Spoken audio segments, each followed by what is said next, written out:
And we are live. Hey, everybody. This is Roberto Blake, helping you create something awesome. Welcome back to the YouTube channel. Today, we're doing another Workshop Wednesday.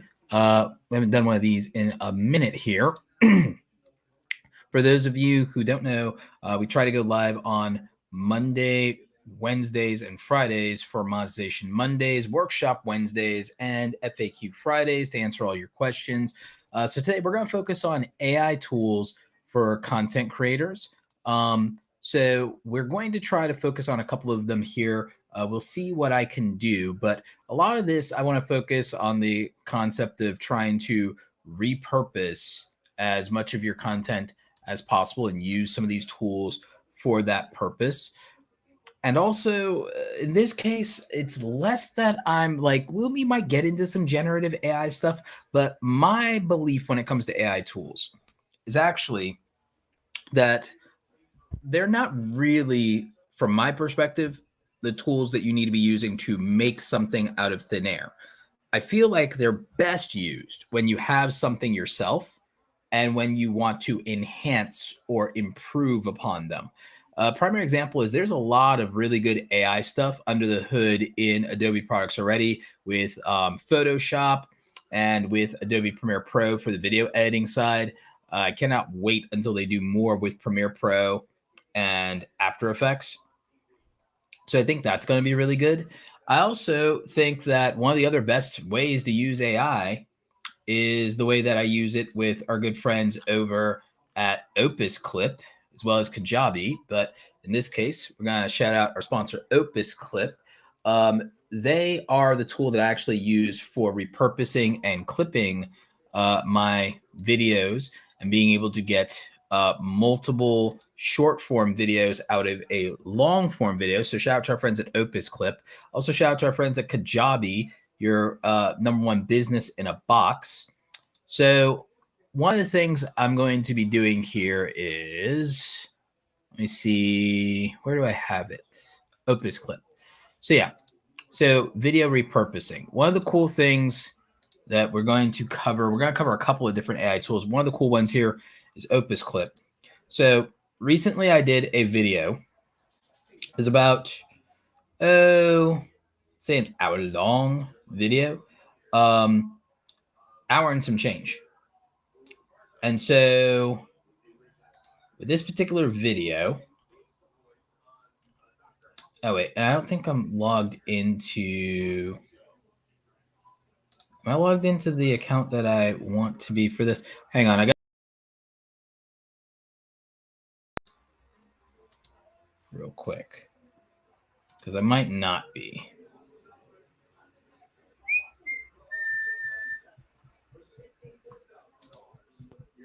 So let me just check this out. Nope, I gotta log into the correct account. So let me do that real quick. So with Opus, I do a lot of long form content, as most of you know. And the idea is that I want to be able to take what I'm doing with content creation and extract a lot of the long form and have those as far as clips. And so the thing that I think is kind of like really interesting is that I can get vertical shorts and I can get horizontal widescreen clips out of these. And that I think is actually incredibly powerful because I could put it in different platforms. I could also schedule this so that I can use it across my platforms like LinkedIn, for example, x.com, formerly Twitter, YouTube Shorts on another channel, my highlights channel, or Instagram Reels. I'm not a TikTok person, but you get the idea. So by doing that, we'd be able to, and yeah, I can properly do this now. We'd be able to get a lot of different clips that we could use across content. So what I'm going to do here is I'm going to take the link from one of my more recent YouTube videos here. And I could probably pop this back up on screen because I have the right account now. And so I can go ahead and I could pick between multiple templates here as far as the captions.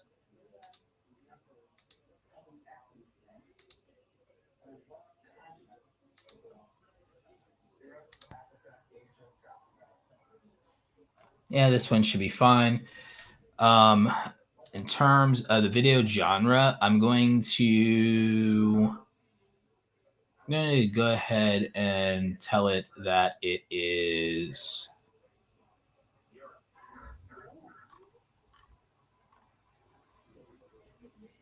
so it's a how-to video. That's about as close as I think we get.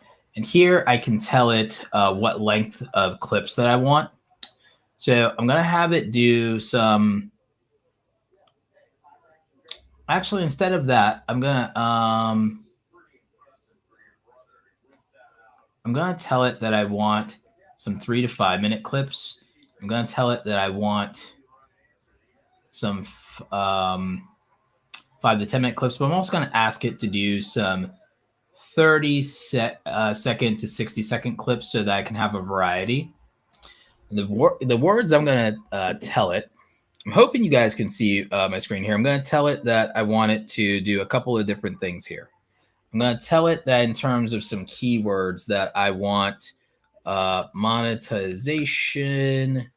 I'm going to tell it that I want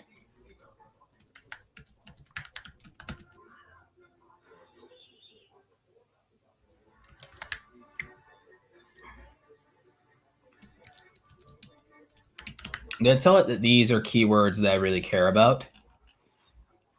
And it's going to generate clips for us. And so it's going to estimate that that's going to take about maybe, the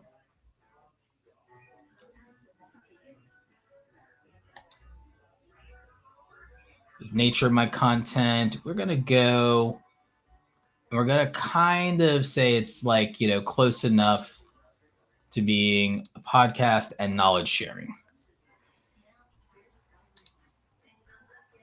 And it's my content. What's your level of editing experience? I'm professional. So boom. So we also have some of my other previous videos here already clipped, just so you get a sense of how Opus works. Now, what I would say is Opus is not fully up there right now for those of you right this minute that are gamers. So, because like that's the biggest complaint with like Opus Clip and repurposing and using this tool is it doesn't do gaming yet. It didn't do work for me for gaming. It's like, well, that's the major thing. It's no offense to any of the gamers in the audience. It's just that it's like, not everything in YouTube is gaming. It can feel like that sometimes, but that's not the case. So, sometimes, the answer is just that, there's not always going to be the perfect solution for every single piece of content. Let me see. I want to see what were some of the clips it generated for me from the Marquez video, just to kind of give you guys an idea. Does it? This might take a while to load. It's an older interview. Let me see if I can find something that's saved and clipped that would give you guys a good example while we're waiting on that other one to finish. And let's see if it can load fast enough while we're here, just so you guys can get an idea. But even if we go into like edit clip here, again, we're not going to only cover Opus. We're going to cover some other AI tools here.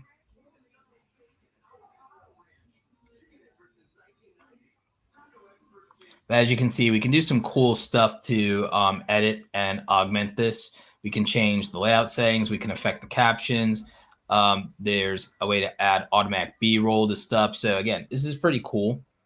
Again, it might take a while. Let's see if I can queue up ChatGPT in the meantime, or if the website, ChatGPT's website has still been slow for me. So hopefully we have to cover it. We did do a complete ChatGPT free workshop as well on the channel that covers, that covers how to create and help it have you modify your titles and to some degree your outlines and scripts. So it's actually, particularly really helpful. I don't think that you should be using ChatGPT to write your scripts outright, but I do think it can theoretically be helpful with some aspects of your writing and content creation, specifically if you're using it in such a way that it's only modifying some of your existing content that you've written. So I think that that is actually something that a lot of people would overlook or not really take into consideration.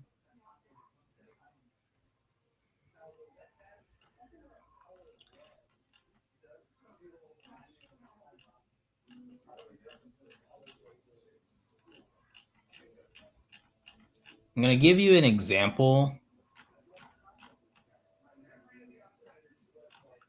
of this actually.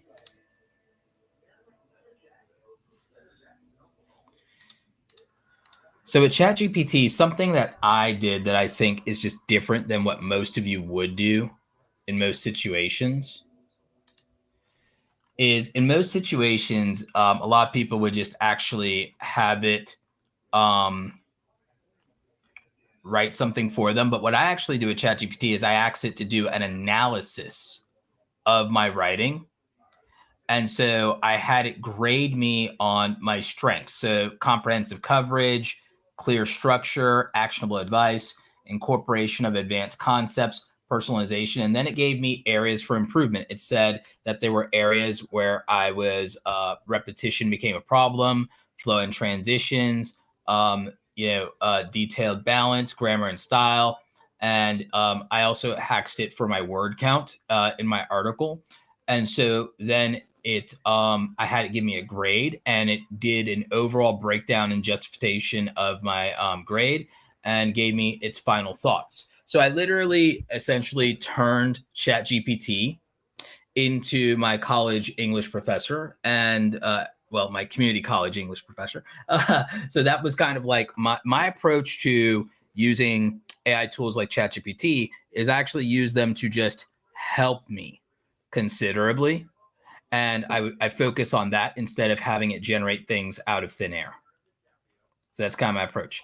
Hey, we've got Larry from Home Rapid Repair with a $10 super chat. Hey, Roberto, I just hit 1,100 sub growth month. So not just 1,100 subs, growth. Okay, from July, fantastic. From longs, not shorts. Thank you for all you do for us. My pleasure. Congratulations to Larry from Home Rapid Repair. Yeah, it's always good when you can grow, whether it's using long form or shorts or even the vertical streaming feed, which has been working for a lot of the gaming creators I coach. I've had a couple of interesting gaming creators that have been blowing up lately using vertical, especially for Clash Royale, since it's a vertical game. The vertical feed is no joke when it comes to accelerating growth these days. But, thanks for that, Home Rapid Repair. Again, hopefully you guys are seeing the screen sharing. Hopefully StreamYard isn't glitching too much. Home Rapid Repair says 7,000-ish total subs so far. Congratulations. On the way to 10,000. On the way to 10,000. 90% of creators don't get 10,000 subs. So congratulations, Larry. You're well on your way.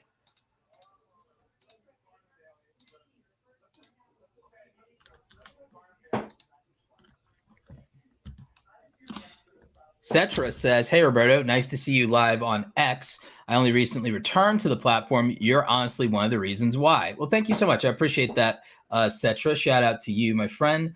I try to make sure that people have to be on X. If I'm in their feed, I want them getting value, and that's something that's become very important to me.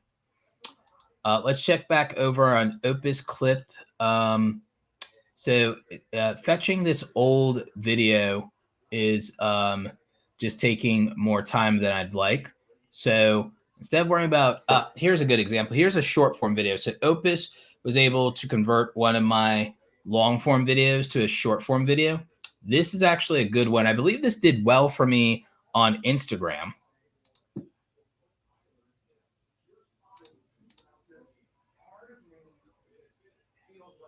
Trying to, this might be my browser. I might be having some issues.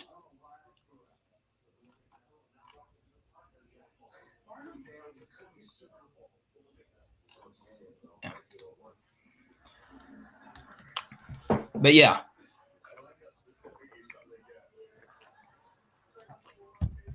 ChatGPT, really strong as an AI tool, I believe, when you use it partly for being a co-writer and an editor. And like I said, we did an entire 3-hour, 30-minute workshop on using ChatGPT to help you with editorial.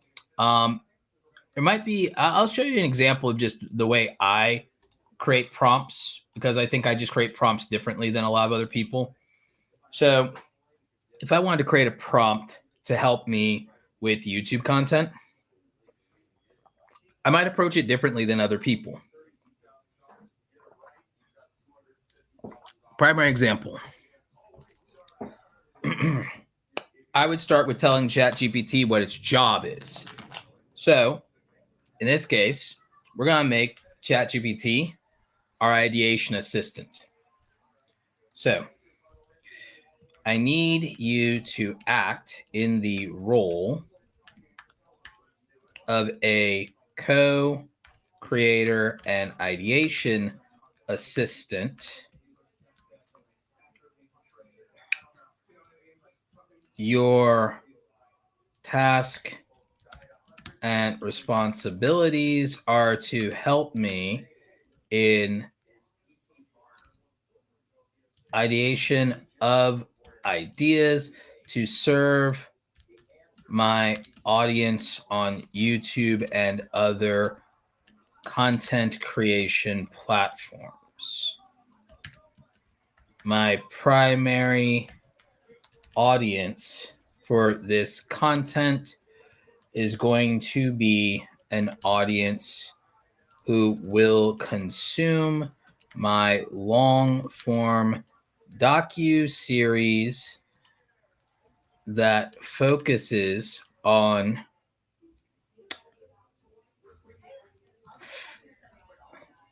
the founding of great American companies and some of the scandals and drama involved in these companies and their billionaire and millionaire founders. Now, this is a theoretical channel, and I'm doing this because, oh, Roberto, you're going to do education content. Oh, Roberto, you're going to do content around freelancers. Oh, Roberto, you're going to do how-to content, blah, blah, blah, blah, blah. I know that like 90% of YouTube is just consumer content and it's entertainment content. I don't have anything against that.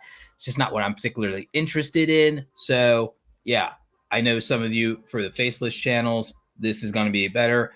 This is going to be a Faceless YouTube channel narrated as a drama and docu-series using edited footage, narration, effects, and still photographs, and sometimes AI generated images to illustrate an idea or concept. The main roles in ideation that I will rely on you for are helping with topic generation and title creation,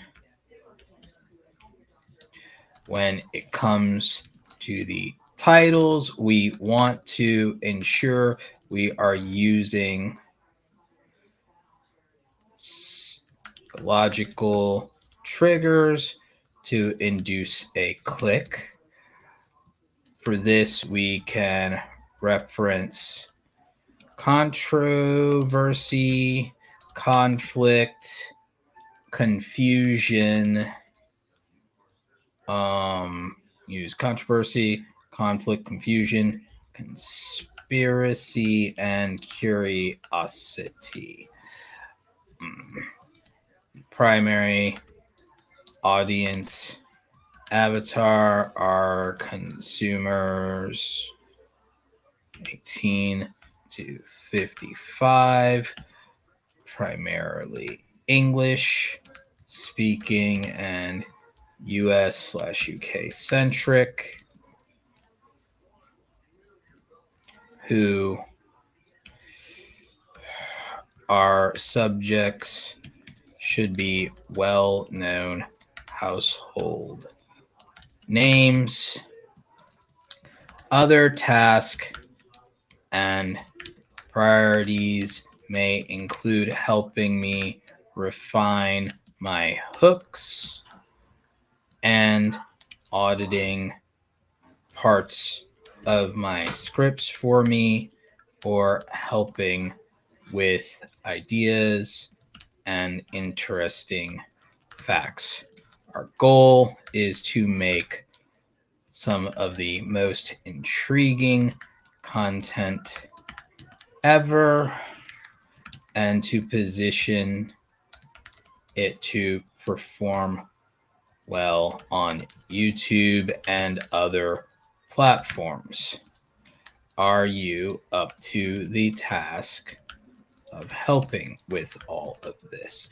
And the reason I do it this way, y'all, is I believe that you should use AI tools as if you are hiring a remote freelance employee, and you should be extremely specific and clear with them as if maybe English was their second language. So like that's how I believe you should be extraordinarily detailed. So what I wrote for my prompt is I wrote a creative brief in ChatGPT to tell it how to help me with this YouTube channel. And yes, this version of ChatGPT is updated past 2022, but since I'm like using it in the context of, hey, help me with a channel that's about the founding of multi-billion-dollar companies and people that are household names, I don't need information past 2022, but it does have it. It does have it. So I'm making a point that of how absurdly detailed I am about this. So ChatGPT's response here in this particular case is absolutely, I'm ready to assist you with that. Let's start with generating some topic ideas for your docuseries and crafting engaging titles. Here are a few ideas. The rise and fall of Enron, the biggest scandal in corporate America. That's like really good. That's really good. Okay, this one says how Jeff Bezos built Amazon, the secrets behind success.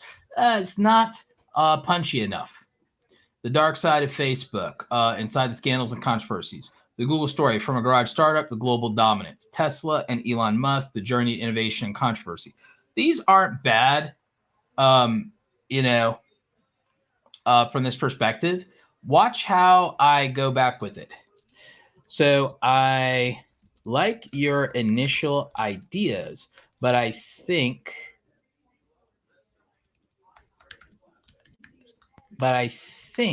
they can be improved upon, and I think we need a darker and edgier approach to some of these. And while the content itself may not be overly negative and cynical, I would like to lead in the titles with negativity bias as a primary trigger and motivator for the audience. And I'd like the titles to be less neutral and much more aggressive. Take some inspiration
Hey, can y'all see me and can y'all hear me? Is the stream working for y'all?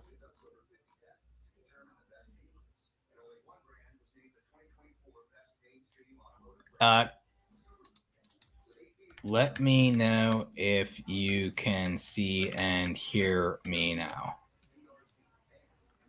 Okay, I'm back. Okay, good. Good.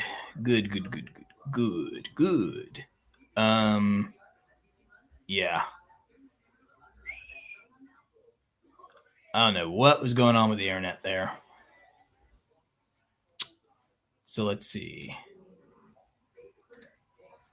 All right, so with ChatGPT, I'm basically telling it that I like its ideas and I'm asking it to refine them further. And so I told it that I like the ideas, but I wanted to use negativity bias and I wanted to take inspiration from true crime channels and see what it does. So it revamped it and it came back with,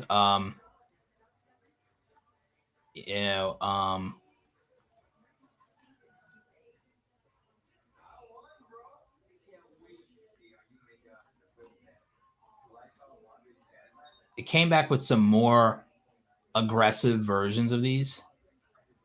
Enron's Dirty Secrets The Untold Story of America's Biggest Corporate Fraud. Not bad. Tesla's Dark Path, Scandals, Chaos of Elon Musk Empire. Not bad in terms of those ideas. I could tell it for the title ideas, can you make them also less wordy, more concise, and make sure they are able to be understood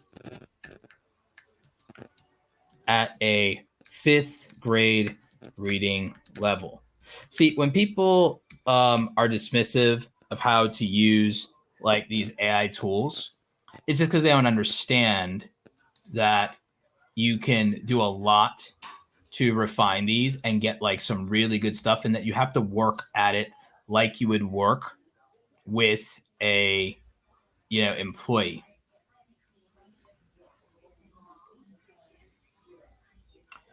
So it came back with Enron's Dark Secrets, America's Biggest Fraud. That's much more concise.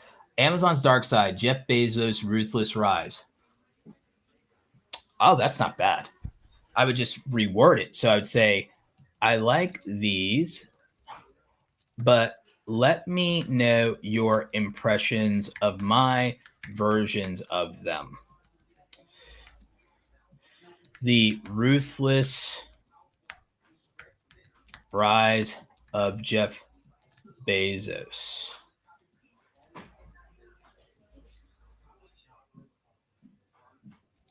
The Dark Side of Amazon. Dark Side of Amazon, which I think that one is better. We'll go with Enron Exposed. Secrets of America's Biggest Fraud.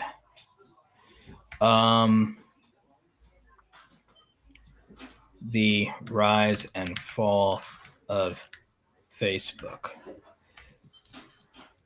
The Endless Lies of Mark Zuckerberg.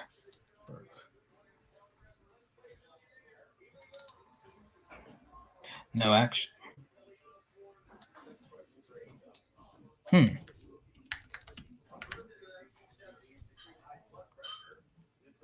Yeah, the rise and fall of Facebook.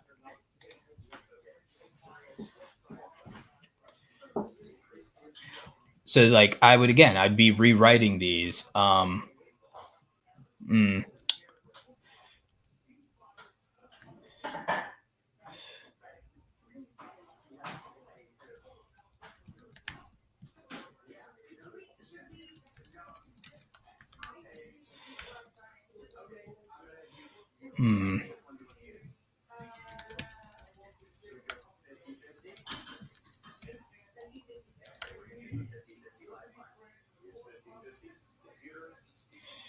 Wait a minute.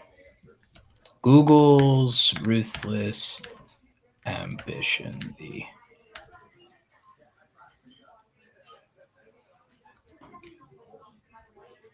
No.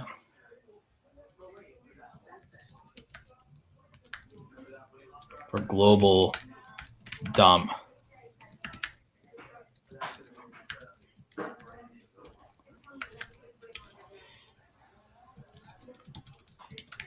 That one might not be great, but that may not be that bad. But I kind of like that better.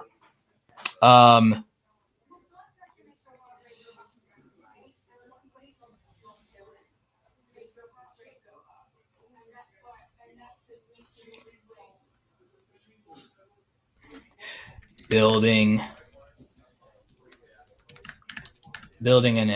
an empire. Bill Gates Unmasked. That's a little bit better. So I'm gonna ask it to please evaluate and grade my titles for me and tell me how they can be improved and what emotions they might trigger in the audience. So again, I'm asking it to not do my work for me. I'm asking it to help refine my creative process, which is again, exactly how I feel AI should be used if you're going to use it correctly and appropriately. The Salon Guy, thank you. Channel member says, hey, Roberto, what do you think of the new update vidIQ features? I don't know if I trust the title generator scores yet. Any thoughts? I have to look a little bit more at those features, Salon Guy. These days, I'm using 1 of 10 a lot more. I plan to talk about that a bit, but initially, my thoughts and impressions on the updated vidIQ features, I'd have to just use it a little bit more and get back to you on my thoughts on it. I don't believe in scores from any of these tools, to be honest with you. I don't believe in them because I don't care about a quantitative metric like that. What I care about is the underlying psychology and emotional response of the audience because I just want to get to that part of it. So I think it's important. So I don't trust metric scores anymore. I just want to know about the emotional component of how a viewer might be affected. So in this case, it said for my thing, the ruthless rise of Jeff Bezos, the dark side of Amazon, it's giving me an A-, and it says the strengths of the title effectively combines 2 elements, Bezos' personal journey and Amazon's corporate practices.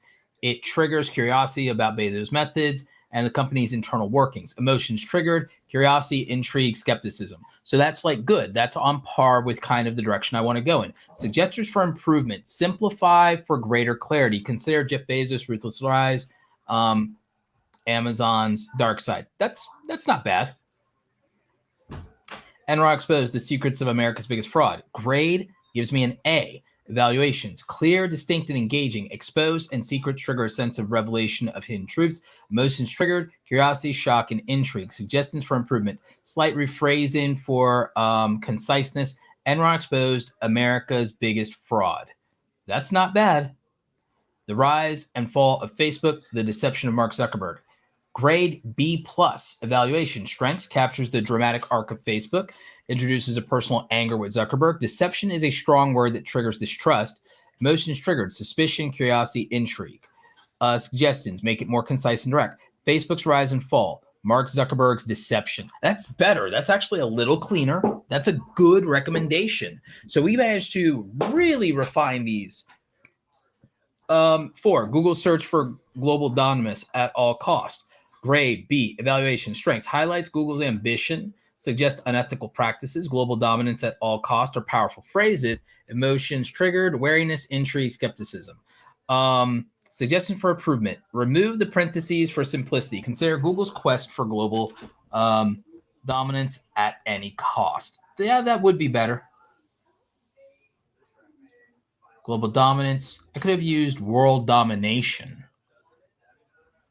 Building an empire. Bill Gates unmasked. Grade B+. Evaluation. Strengths. It combines the idea of empire building with a personal focus on Gates. Unmasked suggests the revealing of hidden truths. Emotions triggered. Curiosity, intrigue, anticipation. Suggestions for improvement. Reorder for clarity. Bill Gates unmasked. The building an empire. So yeah, I might go more specific on Microsoft in that title, but that's probably a better ordering now that I think about it. And so then it gives me what it thinks the final titles would be for that. And so I would say that that would be good. Now, what I would do from here is probably, if I were thinking about what I'd do from here, is I would tell it my ideas for hooks. Then I would have those hooks that it could help me refine for the first 8 seconds of the video. And an example would be that if I were going to try to, I mean, normally I would go ahead and write what my hooks would be. I would say, so I will tell it, normally I would write hooks for each of these and have you evaluate them. However, I am on a deadline. Could you give me 2 examples of intro hooks for each video idea and make sure they would be only an 8-second read in a script or less. They should absolutely compel the viewer to keep watching while validating the promises of the title in some way. Use NLP and active voice when adapting these. So that's like very specific. You can't just be someone who writes prompts that doesn't understand some aspects of communication, technical writing, have a robust vocabulary of your own, and be able to understand the nuance and specifics around precise language. Notice that when I told it, I said I wanted to use NLP, neuro-linguistic programming, and I wanted to use active voice. And so here's for Jeff Bezos' Ruthless Rise, here's a hook it gave me. We'll see how it does, and then I'll tell it what I want to criticize. From a garage startup to global dominance, discover the ruthless tactics behind Jeff Bezos' Amazon empire. Hook 2, Amazon changed the world, but at what cost? Unveiling the dark secrets of Jeff Bezos' rise. It's like, so a point of criticism, these hooks don't read naturally for a YouTube video, even if these are going to be documentaries.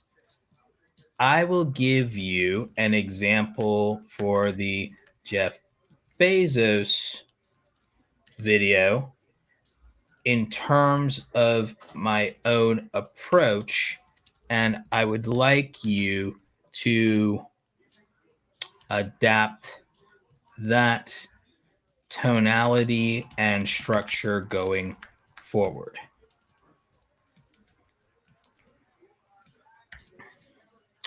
Let me think for a moment here.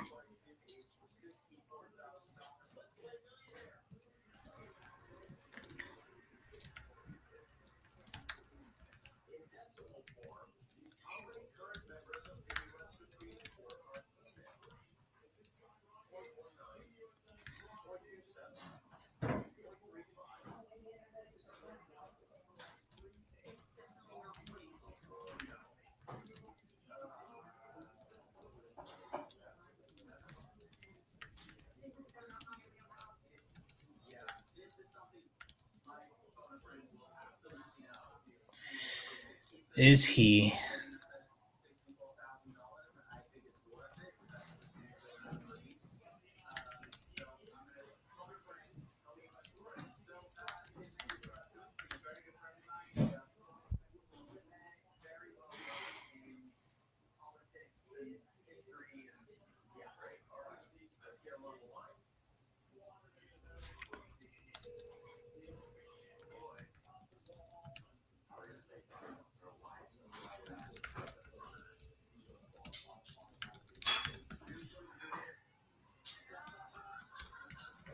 okay? So the way I rewrote this would be Jeff Bezos is the relentless billionaire behind Amazon, and is one of the 3 wealthiest men in the world.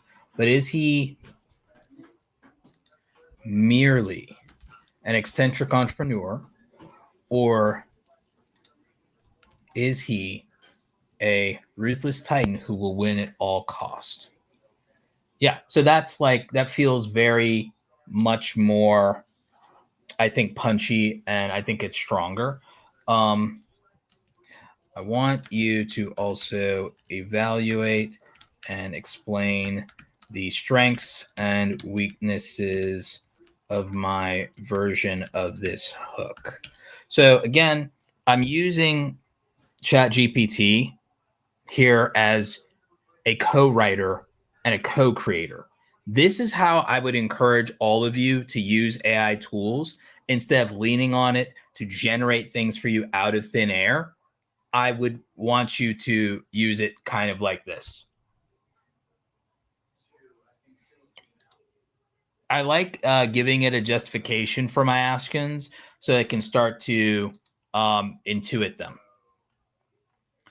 So, evaluation of your hook. Jeff Bezos is the relentless billionaire behind Amazon. Blah, blah, blah. Okay, strengths. Engaging introduction. The hook starts by identifying Jeff Bezos, a well-known figure, which immediately grabs attention. Contrast and conflict. The contrast between eccentric entrepreneur and ruthless titan creates intrigue and suggests a deeper exploration of his character. Correct. High stakes. Mentioning Bezos as one of the 3 wealthiest men in the world adds a sense of importance and relevance. Curiosity and tension. The question format engages viewers, prompting them to keep watching to find out the answer. The weakness, pacing. The sentence is a bit long, which might slightly affect the pacing and immediate impact in a YouTube context. That's correct. I think it can be tightened up. Complexity. The phrases like relentless billionaire and ruthless titan are powerful, but could be simplified for quicker comprehension. Okay, so that's fair. So its approach is Jeff Bezos is the billionaire behind Amazon. Is he a visionary or a ruthless titan who stops at nothing? Oh, that's good. That's good. That's not bad. That's pretty good. Y'all have to admit that's pretty good. Hook number 2. Amazon's success is undeniable, but did Jeff Bezos build it through relentless ambition and ruthless tactics? It's not bad. Could be better. Enron exposed America's biggest fraud. Enron was once a shining star of corporate America, but behind that success was a web of lies and fraud. Ooh, I like that, but I would have made it more punching. I would have said behind that success was an undeniable web of lies and fraud. Yeah, that's. Hook number 2. Enron's rise seemed unstoppable. Was it all built on lies, deception, and greed? I wouldn't even ask the question in that thing. I would say I would go something like, to the effect that it all came crumbling down because that success was built on lies, deception, and corporate greed. That would be strong. So you wouldn't even take just what it gives you without even improving upon it and refining it. So that's how we would want to start to use this. And so I think you guys are kind of getting the point here that, these tools, at least the way I like to approach them, come down to how can we modify and improve our inputs instead of having it generate something for us.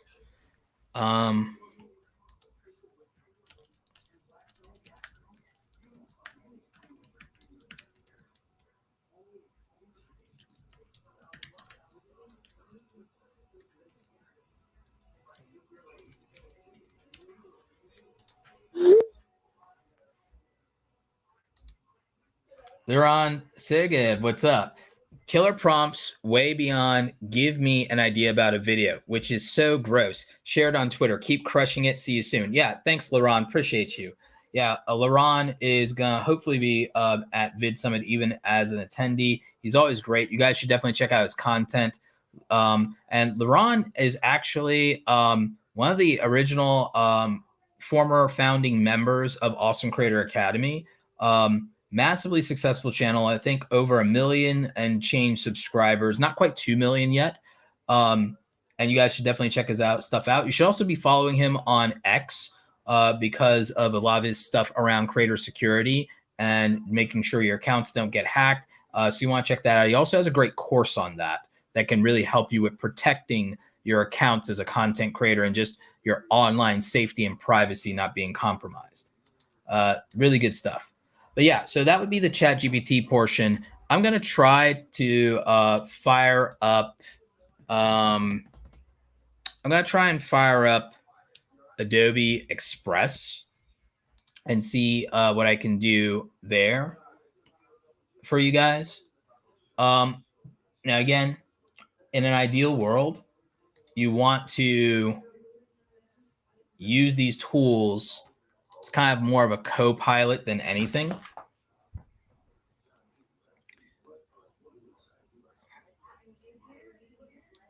Let me see. I got to verify my account real quick.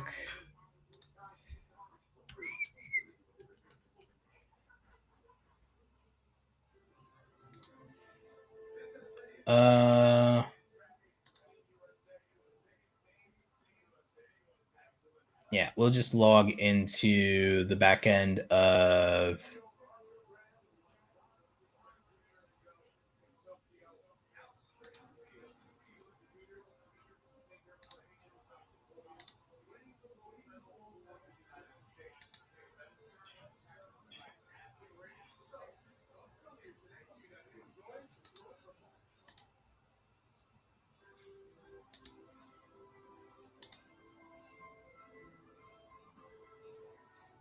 Yeah, I'm trying to see if I can log into Adobe Express so that I can show you guys Adobe Firefly.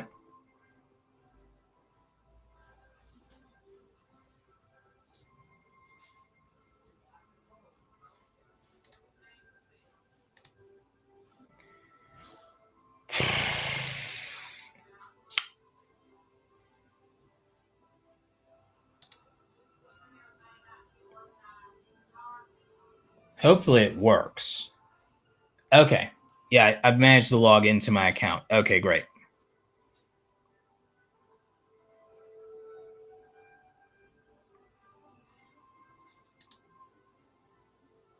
Theron says, best decision I made was to follow Roberto way back when. He doesn't hold back. You're in the right room. See you at Vid Summit, brother. Thank you, man. Appreciate you. So there's a lot you can do with Adobe Express. And it has a lot of great free features. What we'll do, though, is in this case, and the thing is, the cool stuff for it, I think, is stuff like generative fill. And the fact that you can describe text effects. It also, I think I did something here. Was it with reframing? And then did I do translate? So it can, it has some features for AI-based translations. So that is something that could help a lot of you. It does have some video effects and some other things you can do. It also can remove the backgrounds in videos. Now, you can debate how effective you feel that is, but it can do that. So from an AI standpoint, that could be incredibly useful and powerful for a lot of you. The fact that it can do the background removal in one click with varying degrees of success, mind you. So it just depends on how complex it is. And again, that could take a little while. So while it is doing that in the background, and we'll revisit that later, what we can do is we can go back and do some more stuff with ChatGPT. The Salon guy says, hey, Roberto, I know you've talked about faceless channels. Would you be using AI to make content fall under that category? Would using AI make content fall under that category? It depends on how you go about it. So this is a great question. So from my standpoint, when it comes to faceless YouTube channels, there are a lot of different ways you can approach faceless YouTube channels. Maybe I'll do a live stream about this. I might do a live stream about this. So when it comes to faceless YouTube channels, there are a lot of people who throw things out there and they use the phrase like YouTube automation. I actually don't necessarily believe that like it should be called YouTube automation. It should just be called faceless channels, because what it really is it's outsourcing and building a team. It's not automation. When we talk about automation, we're really talking more about AI and automation and things that run in the background. Now, they might be saying it from the standpoint of, well, there are people running in the background. But my thoughts are you could do a faceless channel without AI, or you could do an AI-assisted faceless channel. What I don't believe in is making an AI-generated faceless channel. What I believe is that, for example, have a human being do the voice performance initially. can you have an AI take that voice performance and then take that normal voice performance and put it into another voice through an AI voice changer? That's what I would do. And then I say, okay, maybe you take like a voice like mine and then you run it through a tool and you get a British accent and tonality out of it. And that could make it more interesting. It could be cool. It could protect your privacy. That'd be a good way to use AI voice, is that you do the performance, but through an AI voice filter, a voice changer, if you will. And then, okay, now you have a British accent. Or you could perform the entire thing as a cast of one, but use AI to then now have character voices that sound differently while you are a one man or one woman show doing a narrative drama or an audio drama or audio storytelling. That could be a good use of the audio side of AI. All right. So I think that's very different than saying, oh, you just used AI or you generate it with AI. It's modified and enhanced by AI, but it was performed by a human being and we used AI to make it better.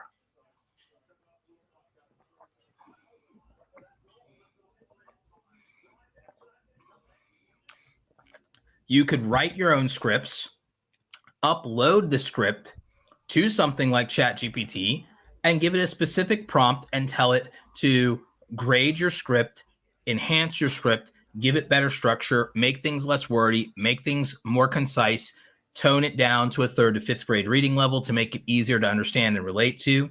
And so those things would all improve the script. So now the script is AI assisted.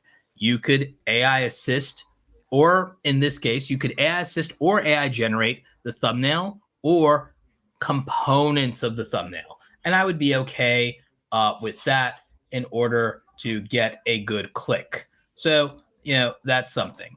For videos, you might use something like, again, see here, it did remove the background.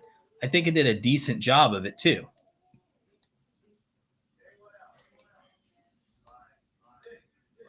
And again, this video wasn't the ideal video to show background removal. It has some glitches because this is a tutorial where I move from being in front of something to, a software.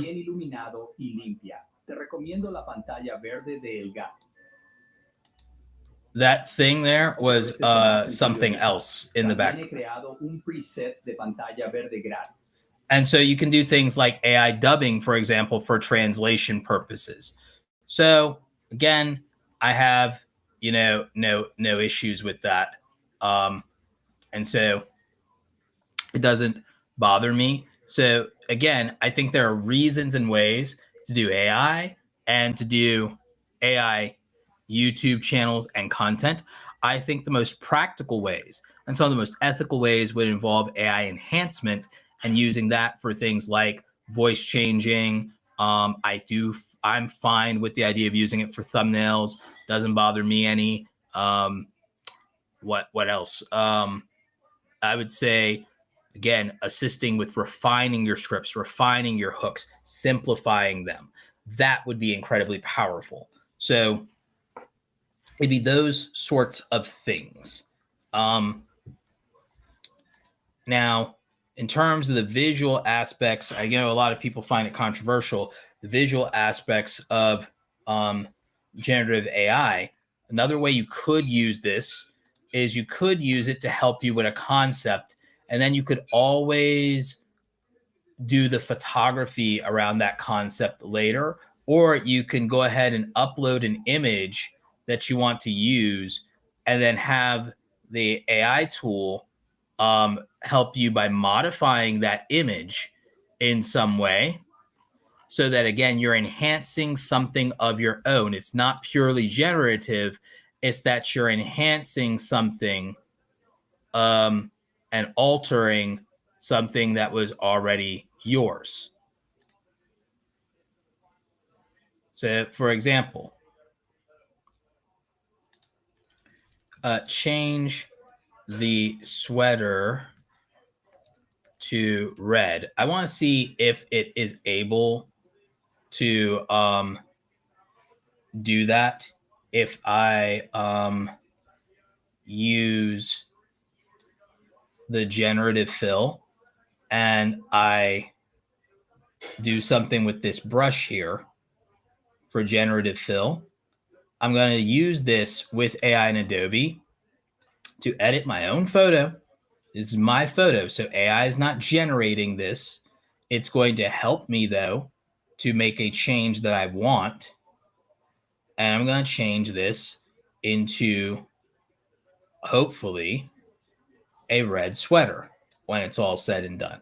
So I'm painting selectively with the brush what I want, which is I'm selectively painting. Now, again, could even use my tablet for this, but I just didn't got time and patience for that.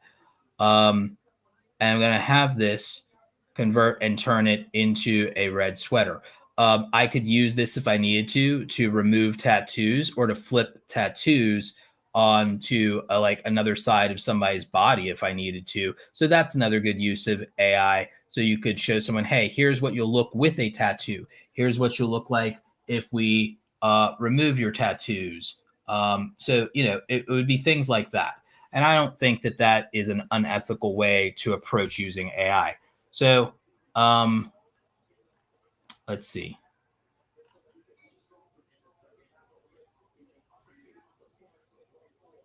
It didn't do the thing. I thought I axed it. Hang on. I'll try this again. Oh, I see what I didn't do. I did something wrong there. That's my bad. Let's just try to do a quickie version of this. This may be imprecise, but we're just going to see what happens. I'm not going to be as precise or as granular as I was trying to be before. We're just going to do what they call a quick and dirty version of this and hope for the best. So we'll see how it comes out. So hopefully this comes out halfway decent just to illustrate the point that I want to make. Turn this sweater red.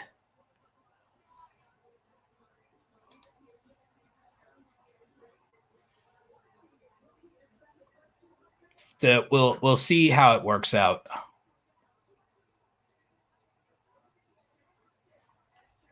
Meanwhile, answer some of your questions. Culture Club USA says, yeah, that didn't quite turn out how I want. If I had colored the rest of the sweater correctly, it would have been able to have turned the rest of the sweater red. So interesting. Question. I had Indian dubs made for one of my recent episodes. I tried to get a global audience. YouTube said my channel's not eligible. Why? They haven't rolled it out for anyone. Let me phrase that. They haven't rolled it out for everyone yet, Culture Club USA. So YouTube is still rolling out multi-language audio to more channels, but everyone does not have it yet. So something to think about.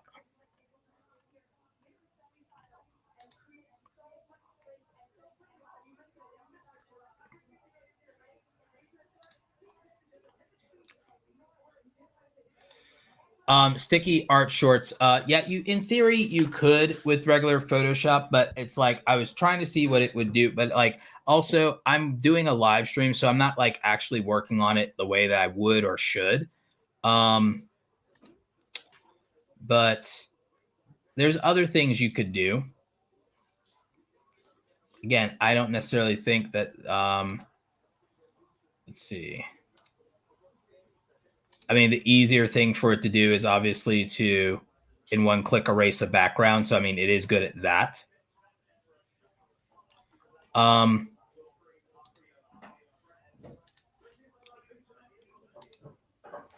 In terms of the generative AI part, like for example, if I said create an influencer sitting at a desk working at their laptop, make it photo realistic, and I had it generate that. it can generate something. And here's where I would say is a good use of something like this is, let's say you wanted to get somebody to pose and you wanted to get a sense of what the lighting could be for a shot. You could use this and like go, oh, okay, this would be a good composition to have my creator or my model do for the photo shoot, and I should light it like this. And so it could actually really help with saying, okay, here's how I should do posing, lighting, contouring, composition. So you could use it for that purpose, and you could use it for the art direction for a photo shoot when you want to do anything for your designs or your thumbnails or your marketing. You could literally go, and this could even be like, oh, that's how I should have the photography look for that shot for my Instagram profile. So you could use it in that way to more or less just generate poses and composition that you're going to use to do a real life photo shoot for your Instagram. So Instagram inspo right there, even up to and including the lighting and retouching. So again, that could be a way that you could use this. You can do this something similar in MidJourney, to be honest. So that's another one that you can use. So let me see. Let's see if the stuff I had going in Opus is done.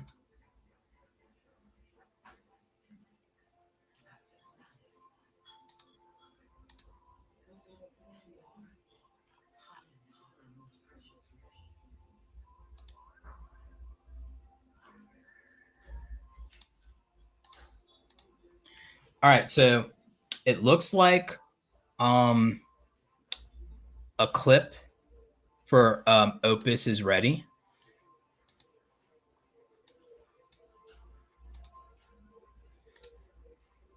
That's all passive income is. And what you can say about that is that it is automated income because that's just how an automation is. Now, the thing that makes it passive is the work is already done, quite literally. The product already exists. It has, as a digital product, unlimited inventory, and the distribution mechanism is automated by a series of technology systems that deliver for the customer. It captures the revenue for me, it delivers. That's actually a really good clip and a really good soundbite of me explaining what passive income really is. So like, I think that's actually not bad. Victor says, question, Roberto, are there any efficient ways to write video scripts? I make anime content and I write for every video. It usually takes me a day or two to write a script. Is there a faster way? Oh, this is an excellent question, Victor. So here's my thought around this. I choose for a lot of my content these days, especially the super, super long stuff, instead of writing a formal script, I write an essay for my content. And it actually helps me with more than one video to write an essay. Now, sometimes it'll take me longer than others because I write really long essays, as you can kind of probably tell. So there's a way that you could do it. Now, here's a thing that might be faster for you, Victor. What if for your scripts, what if you did out loud verbal dictation of your script and you spoke your script into existence using either something through Apple Dictation or using Descript or using Adobe, whatever, and you verbally dictated what the script is, at least at a first run. Then to edit that script once you've spoken your script out loud, you could actually take the file for that script, upload it to ChatGPT, tell it to analyze it, tell it to refine it, give it specific instructions, and to give you a revised version of that script through ChatGPT with very specific parameters. Now that you've spoken the general thing out loud and you've done a dry run of it, you can have ChatGPT improve and make it better and enhance spit back out that script to you. Then what you could do is you could then editorialize and rewrite those revisions. And you could use Grammarly or Hemingway to help you with that. Then take that final version and then have ChatGPT analyze it, correct any structural problems, any repetition, give it some parameters, and then have it help you editorialize that final version. And then you can do that because now it's something that you've performed. So it's not ChatGPT doing the work. It's ChatGPT doing the work of an editor, not a writer. And so it's doing the work of a copy editor, and it's helping you with the revisions. And it's still the script that you performed, and you got to perform it in your natural voice, in your natural tone, with your natural cadence and pacing. So now it's on point, but now Descript has helped you with that. And then ChatGPT took it and made it better. And then you did some more work on it yourself, then had the final copy graded and evaluated. Now, collaboratively, you have something. But it is your original work. It's just been modified by the AI. So these are two AI tools that would then assist you. So Descript and then ChatGPT for analysis and editorial and revisions. Then your own human revisions to that, and then a final analysis and final copy. And so that would probably make your process much, much more efficient, because you could probably speak the initial script into existence, even with taking breaks, in about maybe an hour, then do all this analysis, and then probably get all the refinements and everything done another half hour to an hour, and then have final copy. So you now took 2 days turnaround and turn it into 2 to 3 hours turnaround. So Victor, hopefully that helps. Would love your thoughts on that workflow. Moses the Younger says Descript is gold for this, and you use it to give you summaries for your podcast episodes. Yep. So I think that's a good idea. SMA's Sky says, yeah, that's what I use ChatGPT for. I'll make descriptions, run it through ChatGPT to jazz it up a little. Version 4.0 is so much better than the previous version. Yeah, I'd agree with that. So that would be an approach and a way I would use it. But yeah, going back to Opus, I think Opus did a good job with that one. It gave me some 30-second versions too. And I could always edit these and have it clipped to be refined for, and this is an update here for multi-scene selection and some massive updates and adding AI B-roll and other things like that. So this is the Editor 2.0 update. So very cool. So watch this. So with the clip layout settings, I can instantly change this. And now we're ready for Instagram. And I was getting clients on top of that. So it wasn't very hard for me to live. It took me 4 years. So I don't like where it shows the start. So guess what I'm going to do? I'm going to have it set this as the start of the video. So watch this now. It took me 4 years after leaving my job to make 6 figures. It took about 3-4 years for me to make 6 figures after leaving my job in terms of making money online. But you can see how I was able to make that work and able to. So since I repeat that phrase for some reason, I'm just going to start it here. It's about 3-4 years for me to make 6 figures after leaving my job in terms of making money online. But you can see how I was able to make that work and able to do that because I was in a low cost of living area. Today, I live in Georgia. Georgia's also low cost of living. So it's not California, it's not New York. That's why with me making like 160 after taxes and expenses does very well for me because I live in Georgia. So a couple of things with that. I can probably tell it set that is the ending. And then I would have this refined.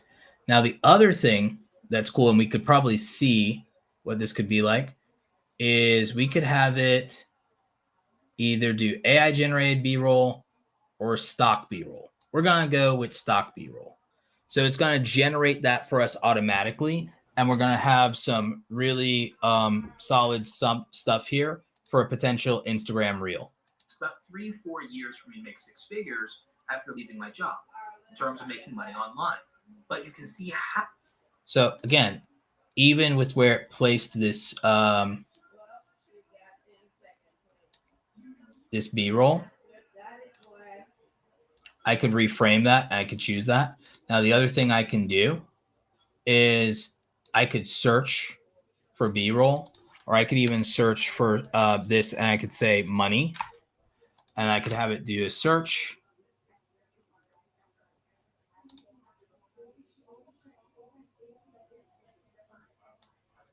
I can move this, and then let's see. It's about 3-4 years for me to make 6 figures. So that's where I want to place it. So watch this. It's about 3-4 years for me to make 6 figures after leaving my job. And so I can now adjust this a little bit, refine it. It's about 3-4 years for me to make 6 figures after leaving my job in terms of making money online. But you can see how I was able to make that work and able to do that because I was in a low cost of living area. So here I can see what it went for with affordable living.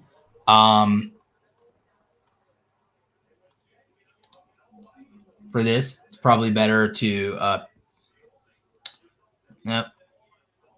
For that, probably could just go with country house in terms of context.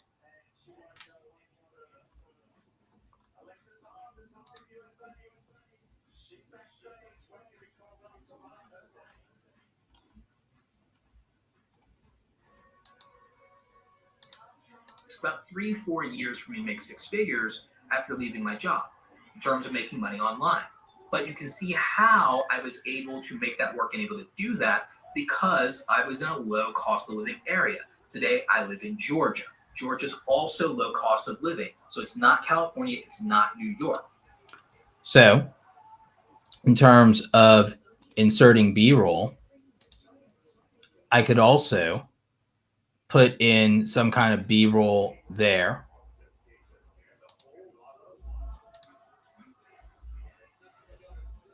And what I'd probably do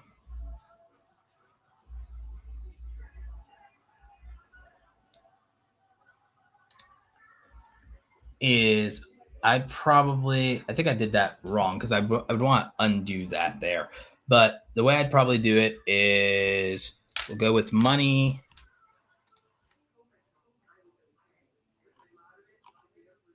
And yep, we'll go with money.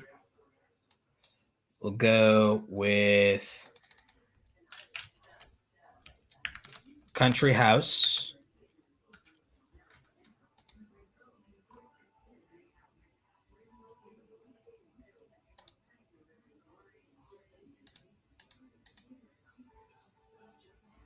And then here I'll go with New York. Find B-roll of New York.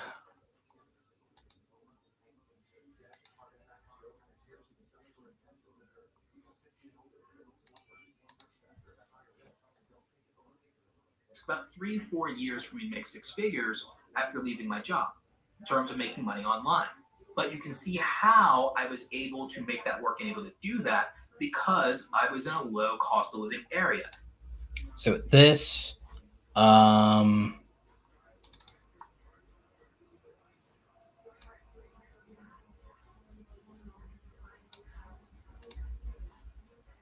terms of the crop.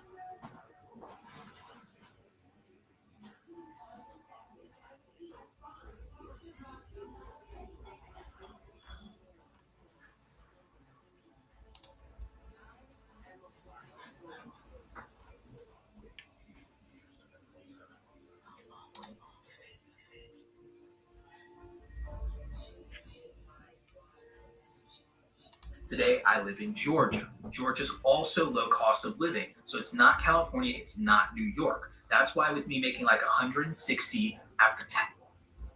Yeah, and then I just shrink that up a little bit. So again, you can just see how convenient that actually is. Just go ahead and use Opus Clip to make your short form from your long form, and how this will work in terms of getting something that you can then share and export to Instagram Reels or TikTok or anything like that. So from here, we would save changes and boom. So out of one of my 30 second clips, that one would work out really well for me. When it would be done, and it's like at 5% now, I'd be able, 7%, I'd be able to share this onto the short form vertical platforms that I want. So again, this is like the really cool and convenient thing with Opus Clip. Again, I'm not a big fan of any tools scoring mechanisms, but I'd say I like Opus's, at least because it gives me an explainer about every aspect of it. So it tells me why this clip was selected in terms of the hook, what the flow is, and why this might be engaging for the audience. It even gives me feedback on my overall video. It says, to improve, the video could provide more practical tips and resources for individuals looking to develop these skills. Okay. And then in terms of a theoretical trend, it says, this video highlights the importance of valuable skills, systems and communication, and sales in building a successful business. While it doesn't specifically touch any trends or topics, it provides valuable advice for aspiring entrepreneurs. So again, what I like about Opus is also its analysis of my video content, which gives me some insight into where I would post and where I would share this.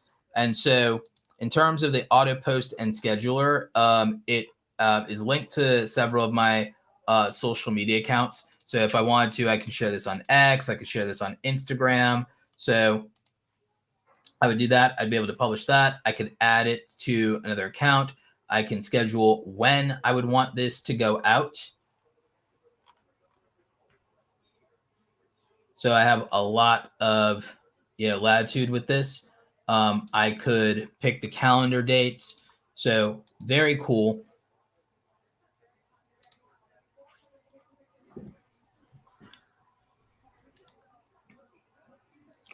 And so you can see the benefits here when it comes to Opus.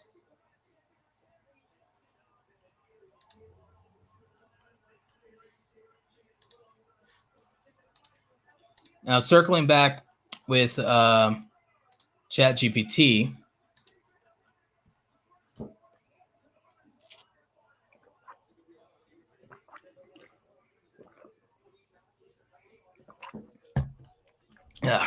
I feel like it's one of these underrated tools for a lot of you, because I think people are using it the way that they would use Google.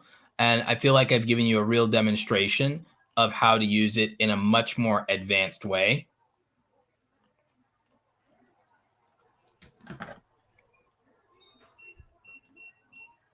When it goes back to like even what I was saying about what would we call it? Faceless YouTube channels. The way that I would approach a faceless YouTube channel would be to where I would use a lot of like what we talked about with ChatGPT to help me with mostly refining a lot of the written component of it. And I'd probably use an AI voice modifier. So I'd probably use 11 Labs or something, for example, right? I could use 11 Labs and I could perform the entire thing, but have it change my voice to another character. And then I'm able to voice perform it without having to do full on voice changing myself. So that could be good. I could even set it up to where I could record some material where I do an accent or do something, so that then when I perform, I could have the voice changer with kind of my own made accent or something. So I would use that in terms of being able to do the performance. So the performance still feels organic and it's still my pacing and a human being is still doing it. Then in terms of the content, I don't feel we're quite at the point of AI generated video just yet for a faceless YouTube channel. With Sora AI from OpenAI, we might be able to really get there, but we'll see. I feel that will do better, less for using it for humans and more for using it like landscapes, backgrounds, fantasies, loops, ambient noise, scenery, things of that nature, or even concepts. And I feel like also if you start specifically using it and you train it on your own footage.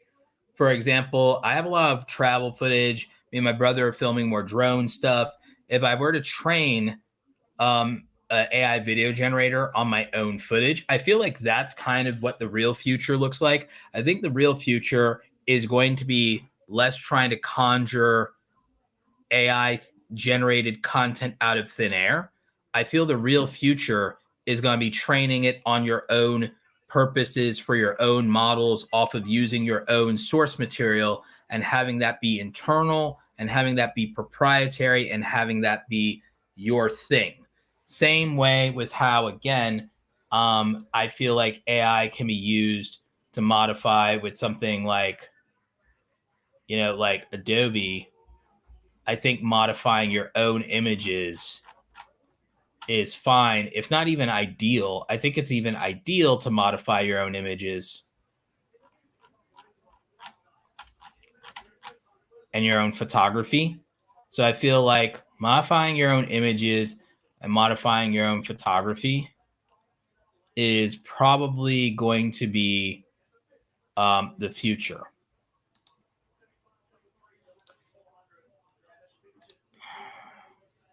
So, for example,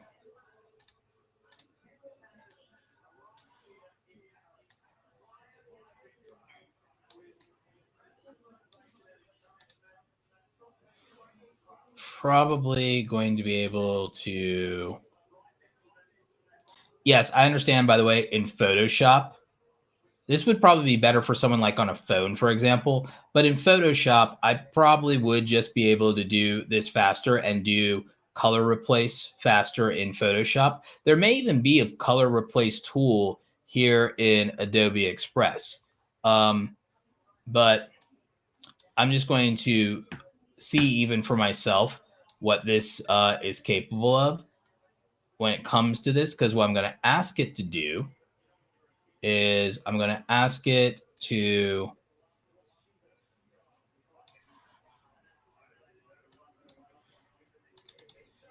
turn this dress a deep rose red,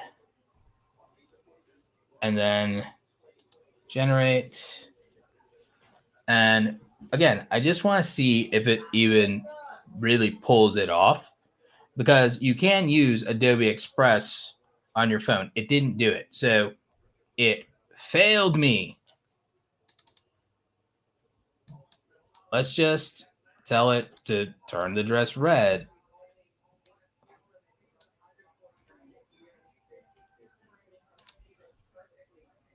So let's see what it does. I don't know why it decided it was just going to make her slimmer. That's weird.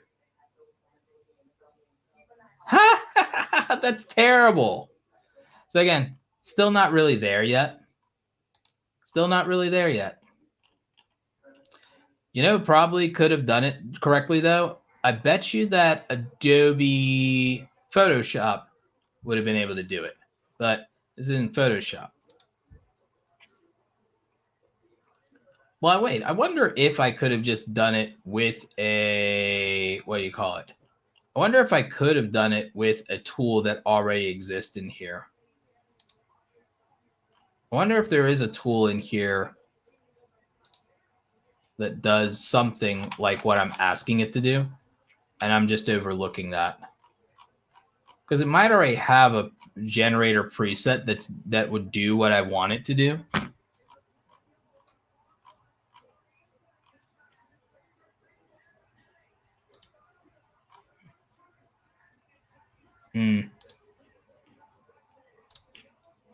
This is probably not even a good photo to have it use. I like this photo of me, but for like doing anything, it's probably not even a good photo to use.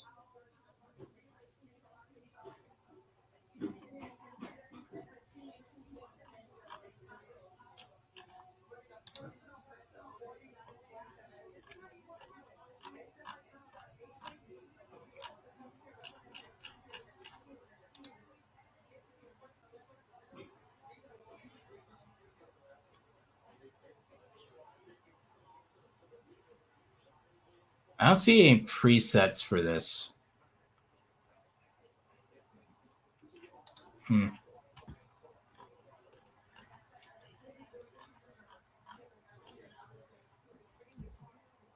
Generate items, text to... Oh, you know what? I bet you I'm using the modal for Firefly 2 instead of Firefly 3. That's probably a part of it. It's probably a part of it.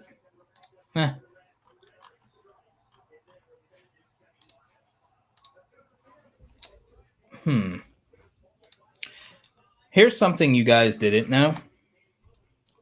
ChatGPT can generate images if you really wanted to. Can you come up with a 16 by 9 concept for a YouTube thumbnail for our Jeff Bezos? I want to see what it does. I have no idea what's going to happen. Jeff Bezos video, and generate that image. Let's just see what happens. I have no idea what's going to happen here. I was unable to generate the thumbnail due to content policy restrictions. You provided new, which policy restrictions would we be breaking, as Jeff Bezos is a public figure? The content policy restrictions primarily concern generating images that protect individuals in potentially negative or defamatory way, especially when they are public figures.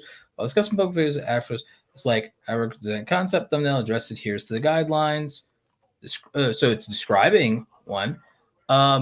Could you generate a thumbnail that is neutral and still fits with our concept?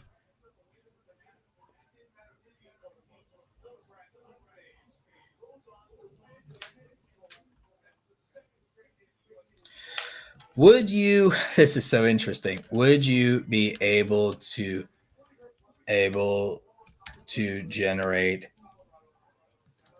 a thumbnail that reflects Jeff Bezos in a positive light? We'll see what happens. This is incredible. But I also understand their why they would lock this down. It does tell me exactly how I should approach the art direction for the thumbnail. Can you incorporate these?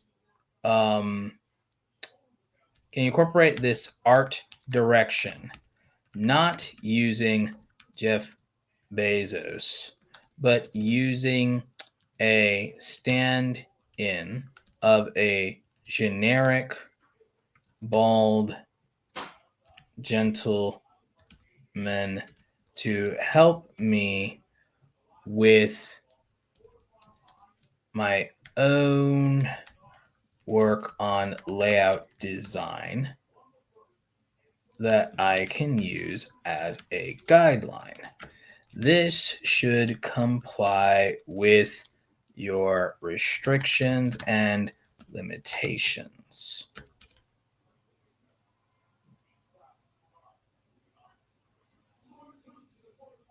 Which is why, again, I don't believe in necessarily using these things for final product, but you can use it for mock-up. Oh, this is good. Oh my God, this is good. So art direction wise, this isn't bad.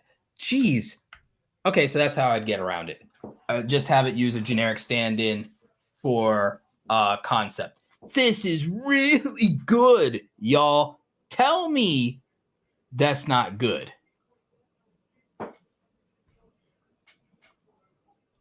Jeez, man. Incredible. This is incredible. The dramatic lighting, the positioning, the layout, the composition. I could go into Photoshop and say, yep, this is my art direction. Or I could go to a thumbnail artist in Fiverr and say, hey, this is my art direction. I need you to do this. Find me some pictures of Jeff Bezos that would fit this. Boom. This is incredible.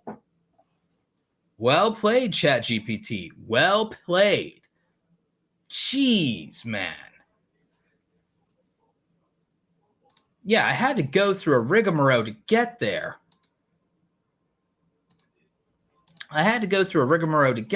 But geez. And see, by the way, when people say that prompt engineering is lazy and it's easy and it doesn't require any creativity and it doesn't require any skill, BS. Prompt engineering is an actual effort and it is work. And if you're really good, you get really good stuff. I love it. All right. I love this. Can you give me another variant for the sake of options, please?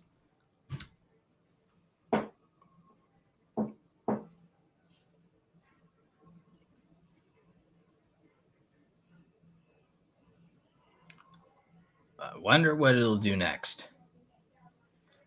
Oh my God. Oh my God, that's good. Oh my God, that's really good, y'all. This is really good. Can you create a mock-up thumbnail as well for Mark Zuckerberg's video concept? Please don't use images of Mark. I just need a stand-in of similar appearance of some kind for my thumbnail designer to use for layout and design purposes.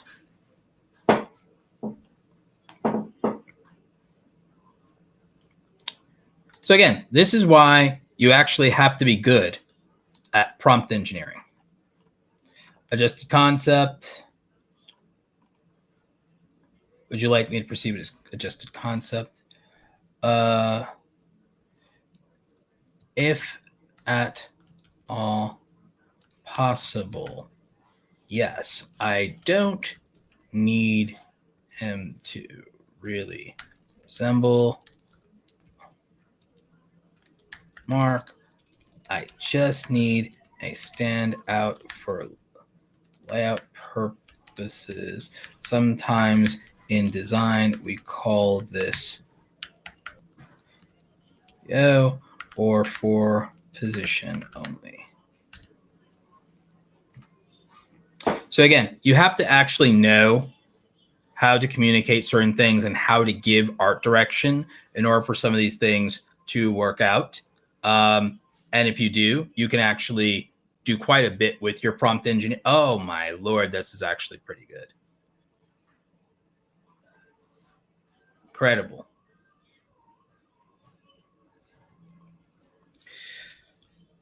Can you describe the assets I would need to find as far as stock images to accomplish this design choice and aesthetic, and give me those assets as a list? See, that's another prompt that other people would not have thought of in order to get what they need to be able to create this on their own. And now we even know what to look for in terms of the stock assets when we would go to a stock website like Adobe Stock or Unsplash or whatever. So okay, can you create a variant of this thumbnail design for me that is less text heavy? So again, specific instructions.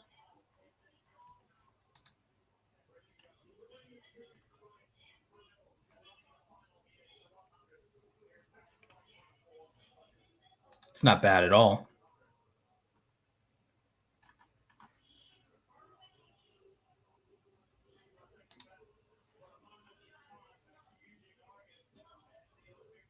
Let's regenerate. Let's get another option.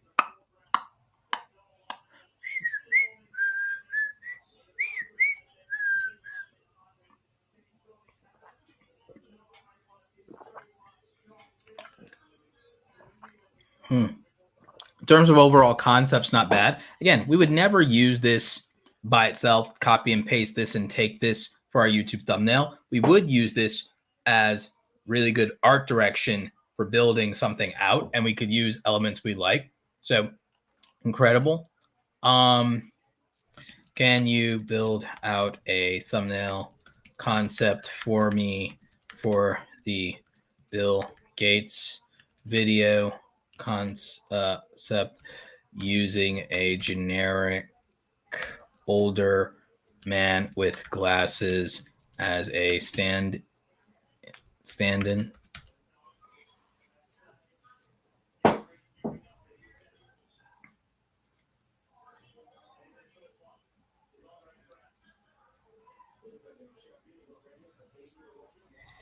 Yes, proceed.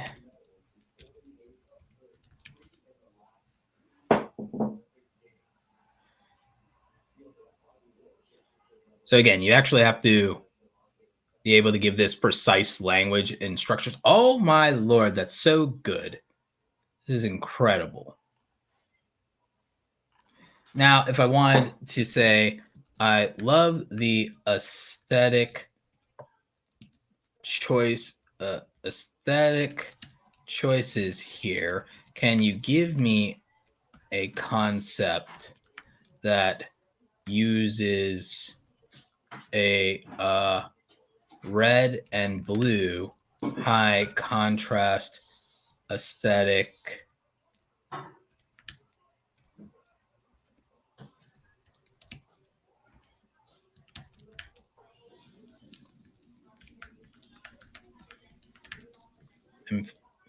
conspiratorial and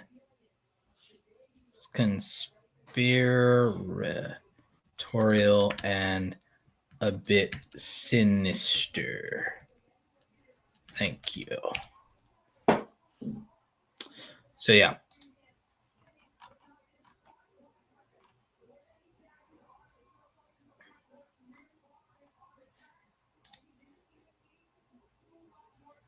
I like it.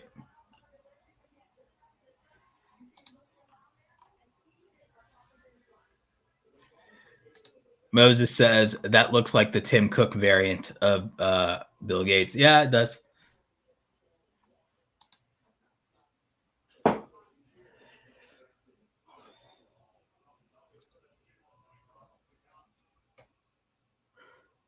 That's actually really solid. So you see how much we can get out of even like ChatGPT specifically with this.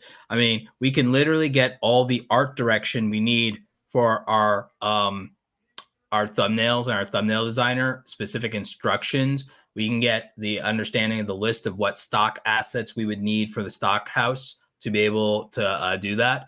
We can have it help us build an outline for our documentary. I wouldn't have it write the script, but I would have it generate the outline. Um, you've been incredibly helpful.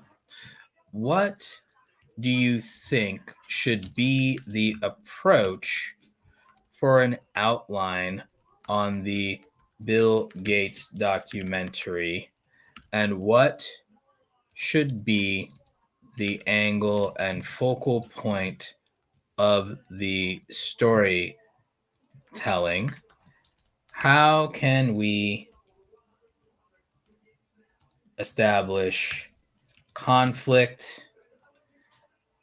And what conclusion should the viewer be able to draw?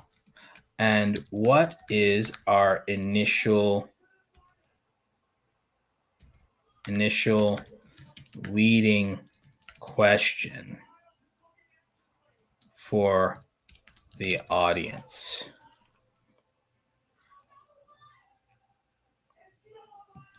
How can we take them through a proper story, unmasking the truth? Please incorporate the storytelling philosophy of Joseph Campbell and the mono myth.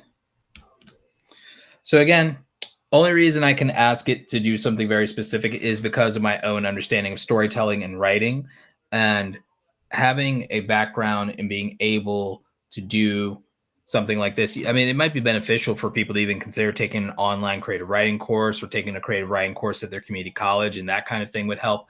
But again, just like think about that. A robot script gets your video viewed by bots. Now, I'm saying don't write a robot script. I'm not telling you to write a robot script.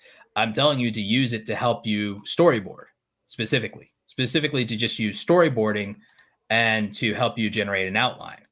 So for example, this is the outline. I was really specific about what I asked for. I said outline for the Bill Gates documentary, Unmasked, Building an Empire. So introduction, opening hook, Bill Gates revolutionized the tech world, but what's the real story behind his empire? That's not bad. I could rewrite that hook and I could go much harder on that. So, I think there's more to it than that. Establish leading questions. Is Bill Gates a visionary genius or a ruthless monopolist? So like, yeah, that's stronger. That's more aggressive. I do like that. But again, I wouldn't go with everything this outline is saying. There are things in this outline that I would challenge. So it's using the hero's journey and says the call to adventure, early life and beginnings, explore Gates' childhood, early interest in computers, and the founding of Microsoft. Maybe we go into that. Maybe we don't start at his youth and childhood because maybe that's not interesting enough. Maybe we start with his years in college, and that's a more interesting part of the timeline and would help us establish the character and not make him more sympathetic. Maybe we start with the character of the man and the pulling back the layers and the beginning of the foundation of who is he really if we're pulling back the mask. Actually, I'm going to suggest to it, let's reframe this.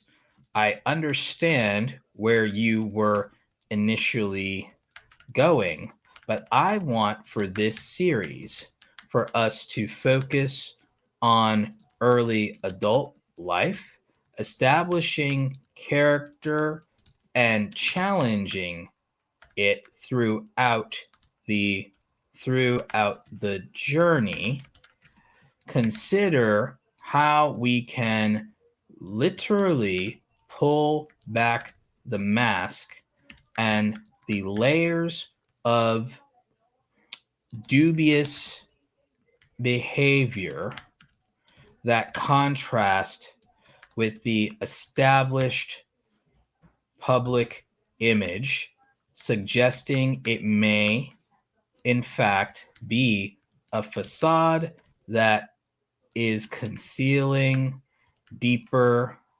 intentions and creates a sense of suspense and skepticism. See, this is me not going along with what ChatGPT came up with. This is me challenging it and telling it the direction that I want it to go in and to help me with those ideas. When you don't have a room of people that you can spitball and go back and forth and work on something with, this would be a way to do that if you don't have people that are creative around you, or people who share your interest, or people who have the knowledge or intelligence or background to help you.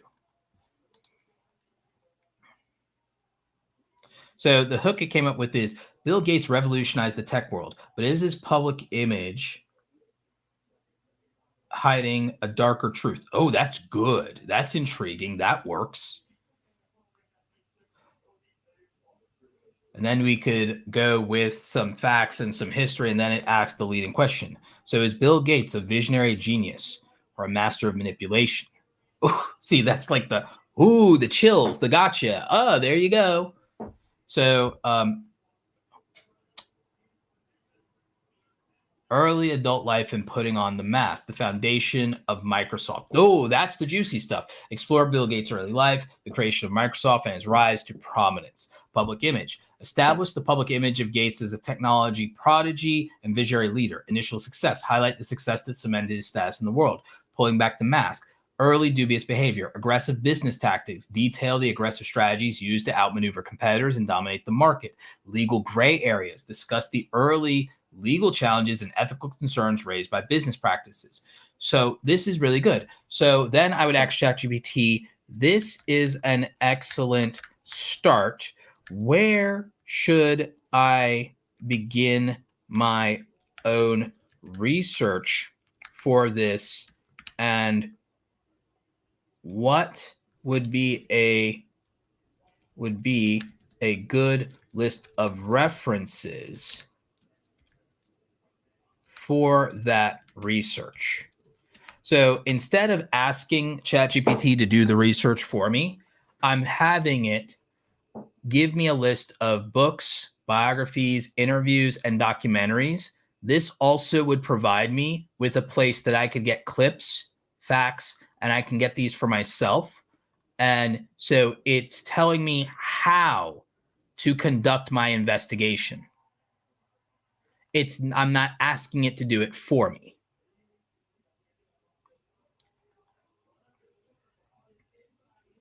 This would also eliminate any concerns any of you would have about can it be trusted with accuracy.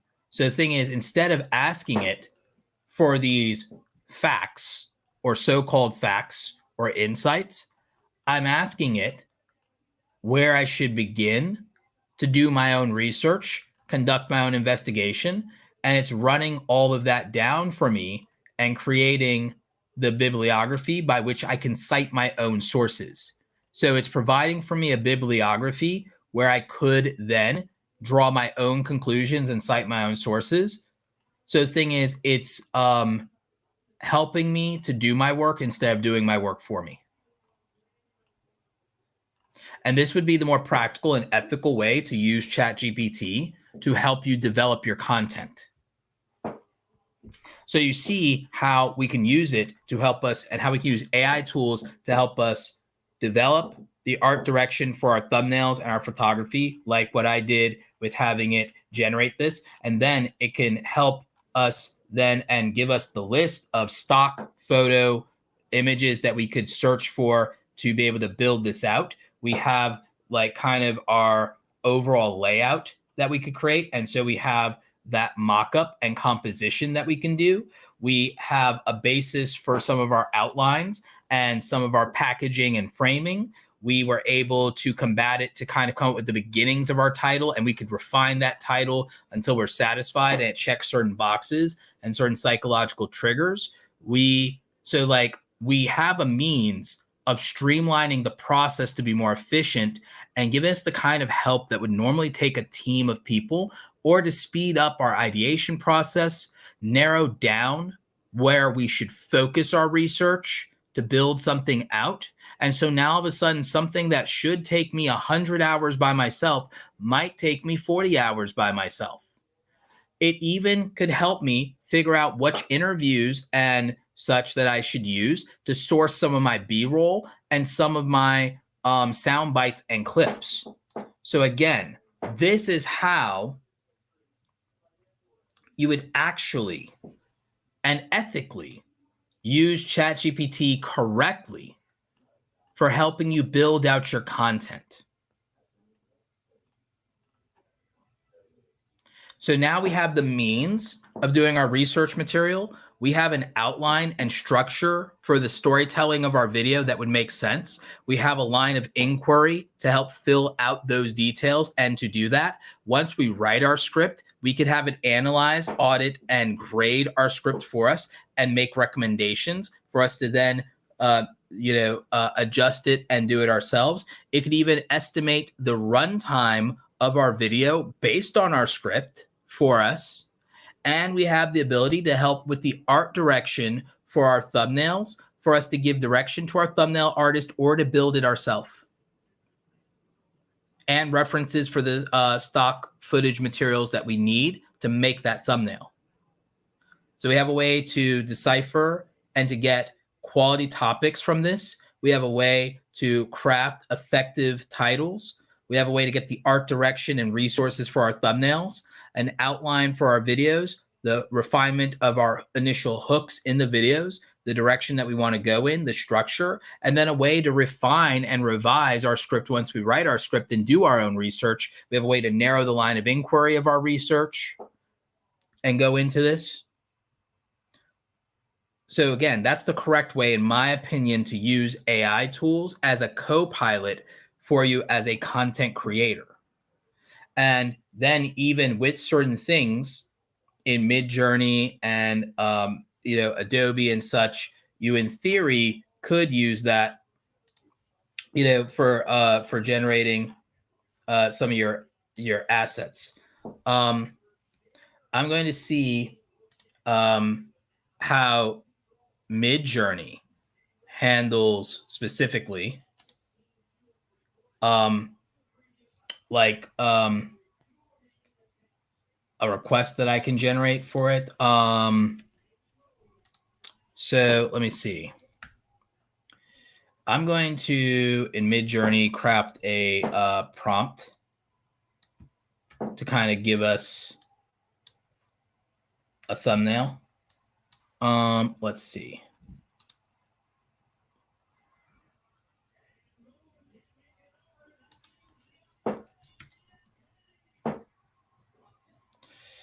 So I'm going to tell it I want a thumbnail for a YouTube documentary on the ruthless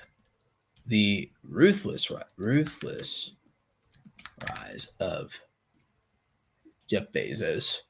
The ruthless rise of Jeff Bezos.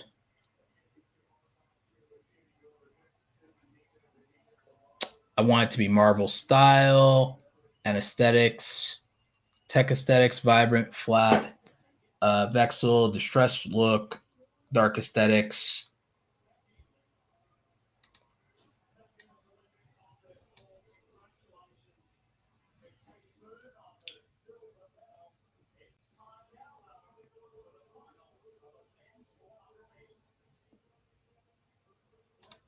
Vexel. 16 by 9. Yeah. So I'm going to see what MidJourney does with this, y'all, over in Discord. It's gonna come up in a second. Moses the Younger says it's a whole creative team for $20 a month, essentially, if you know what you're doing. That's dope. Yeah, if you know what you're doing. For anybody who is impressed with this, by the way, I do have something that you can get that will help you with advanced prompting. So I, of course, wrote a bunch of prompts. Get AI creator prompts for this is a $9 thing I came up with. I'm going to link to you guys. It's awesomecreatoracademy.com/creator prompts. So I'm leaving this here in the chat. This is a link I'm posting in the chat.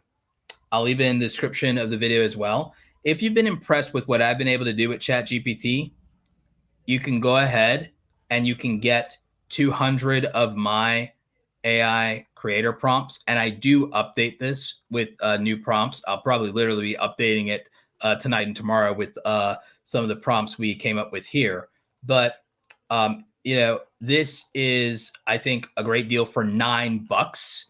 It's not only a great way to support me and what I'm doing with the channel, but it's also, you know, a way that you can get some really good materials. This prompt in MidJourney is not bad in terms of what it was able to come up with.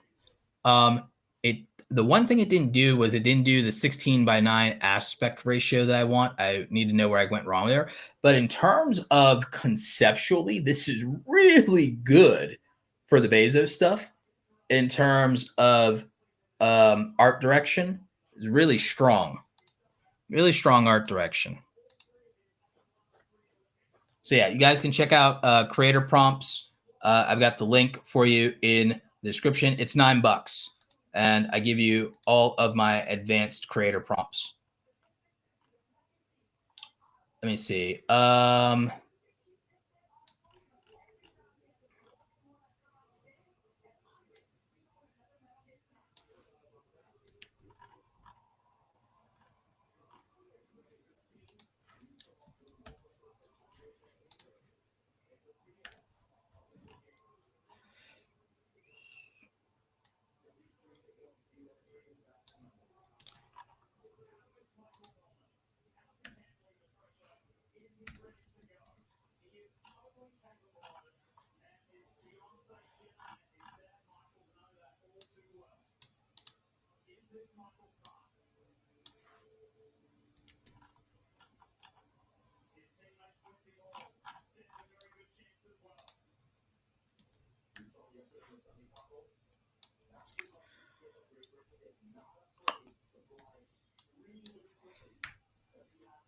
7x4 is close enough to 16:3 for it to work for my purposes.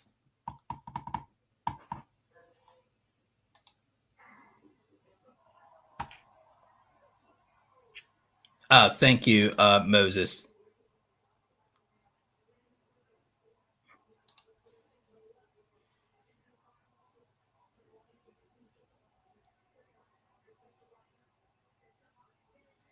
All right, so let's see what this generates for the Bezos thing. Also, I'm going to create a variant of this. Oops. Not bad. Let's see with the, if I can get the aspect ratio right.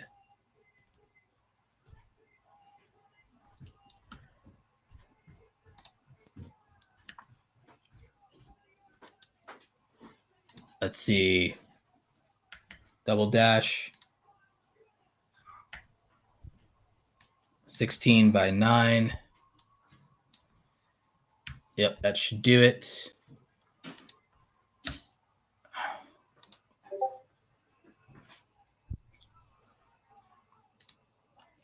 But yeah, it's coming up with some pretty good stuff for the Bezos thing. Like, actually, I really like the second one from the top here. Conceptually, I also like the first one, but I really like this one with him with the glasses. That's like with the shapes. That's wild. Like, look at that. Conceptually, that's like really good. So what I would then do is I'd use like a concept like that, and I'd probably just hire an artist in Fiverr, and then I'd give them additional instructions to take that further. Again, for me, my goal wouldn't necessarily to be to take this out of MidJourney and then just use it. But if I did, I would still be heavily modifying it in Photoshop. Oh, this is good. This is good, y'all. Look at that. Look at that. So you could take this then into Photoshop or Canva, add your text, add some other elements, because then you're actually doing some real work. And I don't think most people mind the idea that if you're using a public figure, I don't think people care, but these are like really good. And so you would use something like this, and then you'd still do extra work in it in Photoshop. And then you'd be able to really get something spectacular out of it, I feel. I might literally do that real quick just to illustrate that very point of how would I use this. If I was going to take this, how would I further enhance and work on it and modify it? So I'm going to upscale this.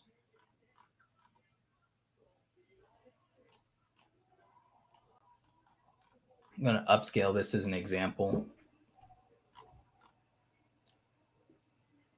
And then what I'll do is I'll show you how I would approach the modification to this in Photoshop by then screen sharing Photoshop and how I would, how far I would take this. Because I think that if you're willing to do your own work on it with this, you can, you know, I mean, I think that there's a way to approach it.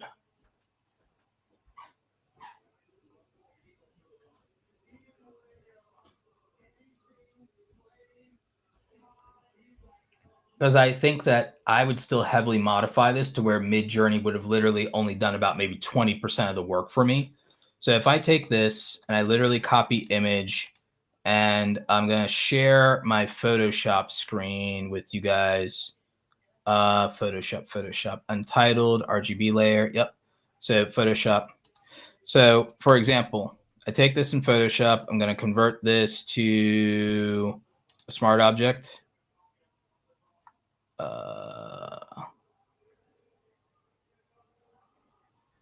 Convert to smart object. I'm going to scale this. And I'm going to create 3 duplicate layers of this in Photoshop. I'm going to remove background from this one. Then I'm going to probably, just for the sake of it, if nothing else, add a drop shadow. But I do not need it to be nearly that intense.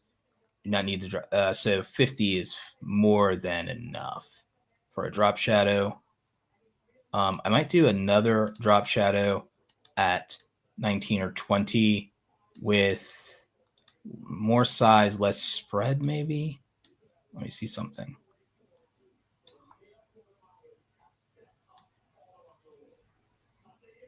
More spread, even less, maybe about 22. I do like that. Okay. So that creates the separation and this other effect that I want. With this one, I'm also going to remove the background layer, but I'm going to do something wild with this one. I'm going to do a filter. I'm going to do a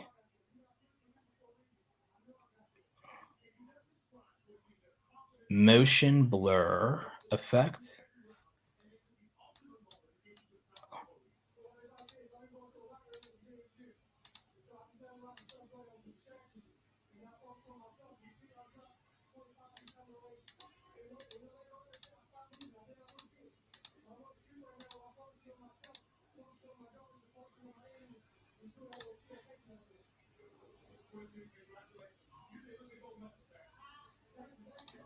And then what I'm going to do is for that motion blur, I'm going to use a white brush at about 30% on this layer.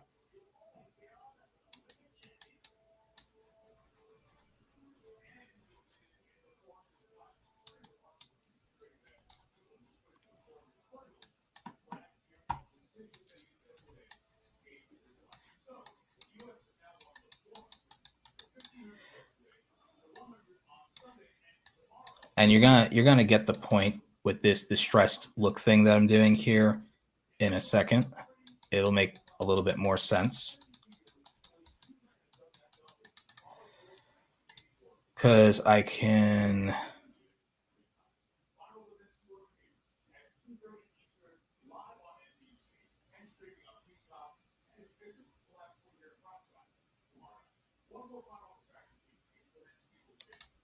I don't need the motion blur effect.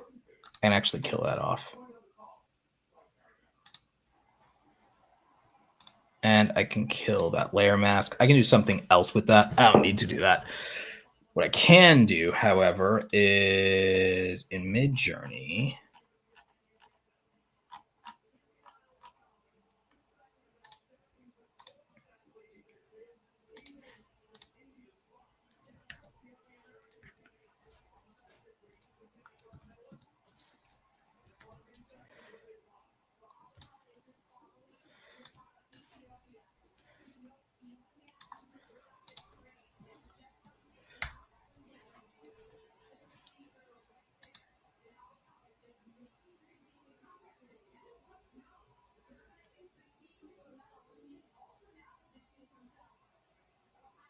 See. Let's see how I feel about. Let's pick the. We'll figure out the right blending mode here in a minute.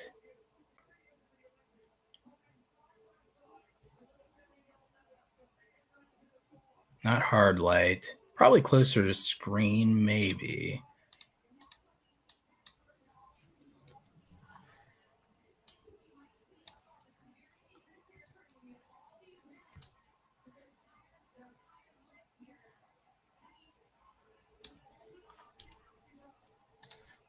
Do I like screen or do I want to go with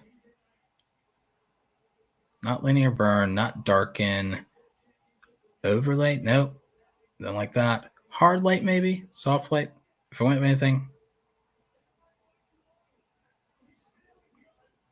Lighting's not good. Don't love that.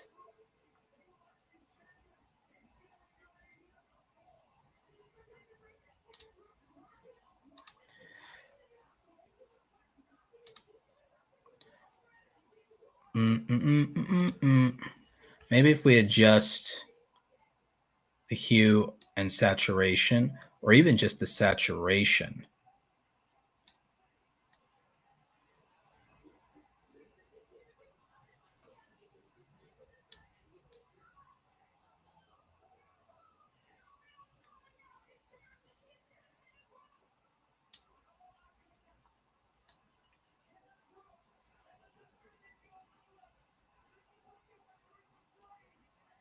This isn't too bad.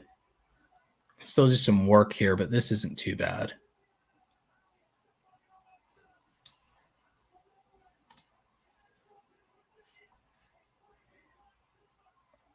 So that's not overwhelming. Yeah, so this isn't like super overwhelming in terms of this. In terms of the text component of this, probably go with like pop-ins or something. Maybe pop-ins extra bold.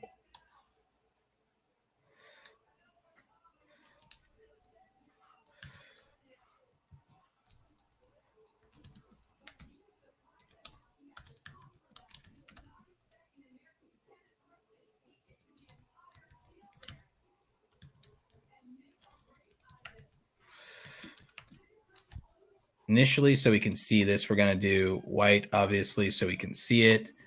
We're going to bring this to the front. We obviously are going to do some typography treatment here. So our biggest thing is going to probably be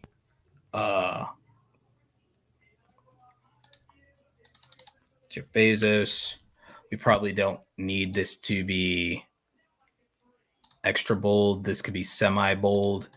And then we will do this. And what we'll do is we'll go with terms of size. What we'll do is we'll probably make this about 220. And then we'll make this, actually we'll make this 210. We'll make this 210. We'll make this 70. We'll adjust the tracking a little bit more to spread that out like that. We will do our text lockup to be pretty clean here. And we'll position this here. So again, a little bit of some lessons in typography for y'all. And then for our drop shadow, that's pretty clean drop shadow as is, but we'll just add another bit there. And that's really strong, really easy for us to read. So that's a good approach as far as the beginnings of a start here.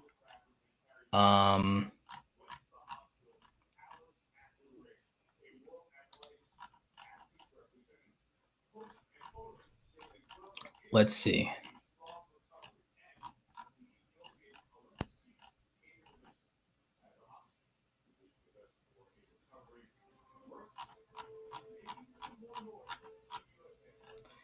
And there's another element that I want to create.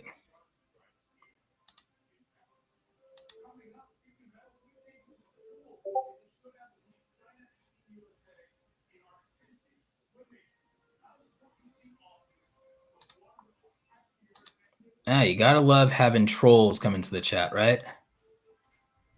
So yeah, this is an attempt to basically essentially a masterclass in thumbnail design. Again, I know some people have very strong feelings about how AI is utilized, but you can see that we're not just relying on AI and not doing any work whatsoever. We're putting in some real work here.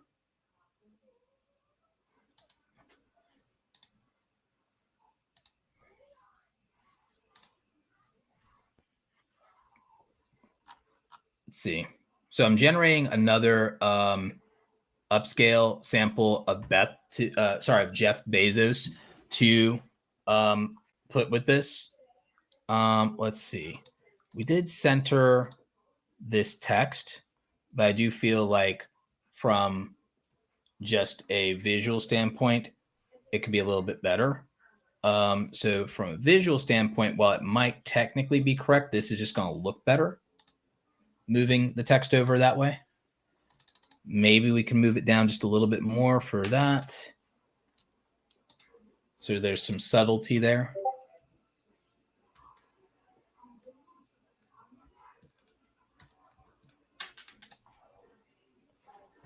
So I think this is coming out really well. We're going to take another image that we generate over in MidJourney, and we're going to do one click in Photoshop to remove the background from it. We're going to size it up. And what we're going to do is, from a size standpoint, we want the head to be a similar size to the other side here. So we're going to try to primarily utilize a bit of the jawline even for that. And then we're going to place it in the background here. And then we're also probably going to use another screen effect if we like that. Maybe we use multiply for this one. I don't like, well, we'll see how I like the screen effect after utilizing. And the thing is, I might tone down or something as far as even the background a little bit to be able to make this work. There's also elements I can clean up. That background removal didn't do a perfect job. So I can clean up a few elements here.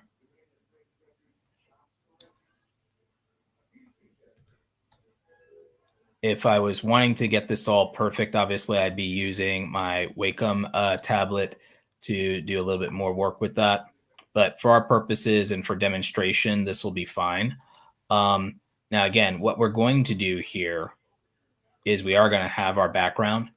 But what I am going to do is I'm going to use image adjustment, and I'm going to adjust a couple of different things. For one thing, I'm probably going to adjust some of the levels here, just to tweak some of the visibility on this.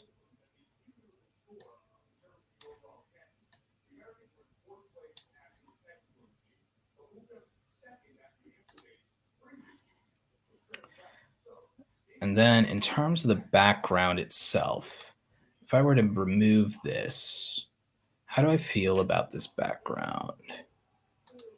If I need to, I might need to use this to cover some of this background or fade off some of this background to be able to use that image better.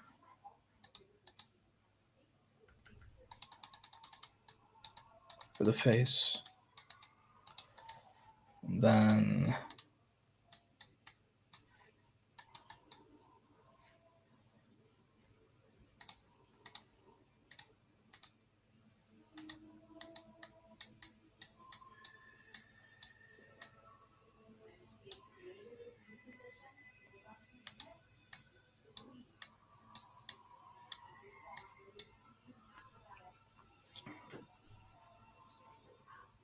yeah, I don't think that's bad.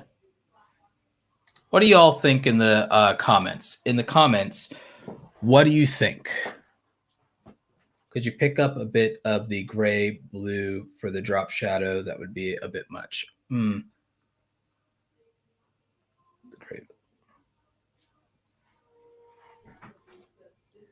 AI is a tool, and I'm a full-time artist saying that. Yep, there you go.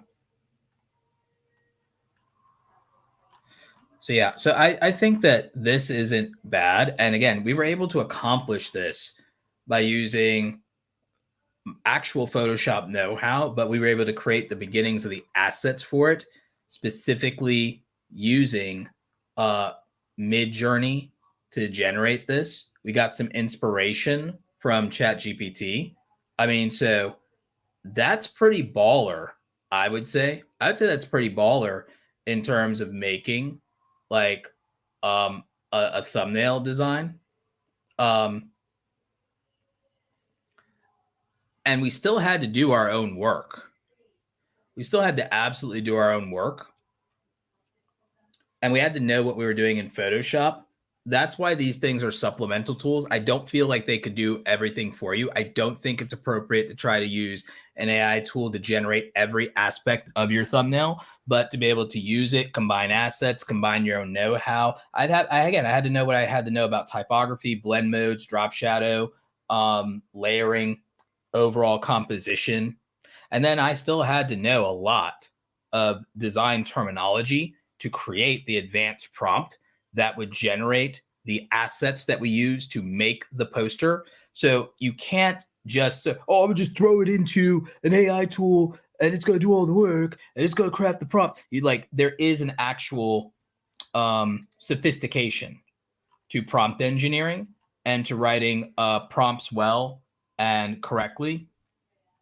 A primary example of this would be if I described to you what I had to do to generate this. I told it that we need a Marvel style poster for the Ruthless Rise of Jeff Bezos. we need no text. We need some vibrant colors, graphical art style, vexel art, distressed look, small elements, dark aesthetics. That's extremely precise language. That's extremely precise language to be using to be able to get the foundational pieces that we need in order to create this type of thumbnail.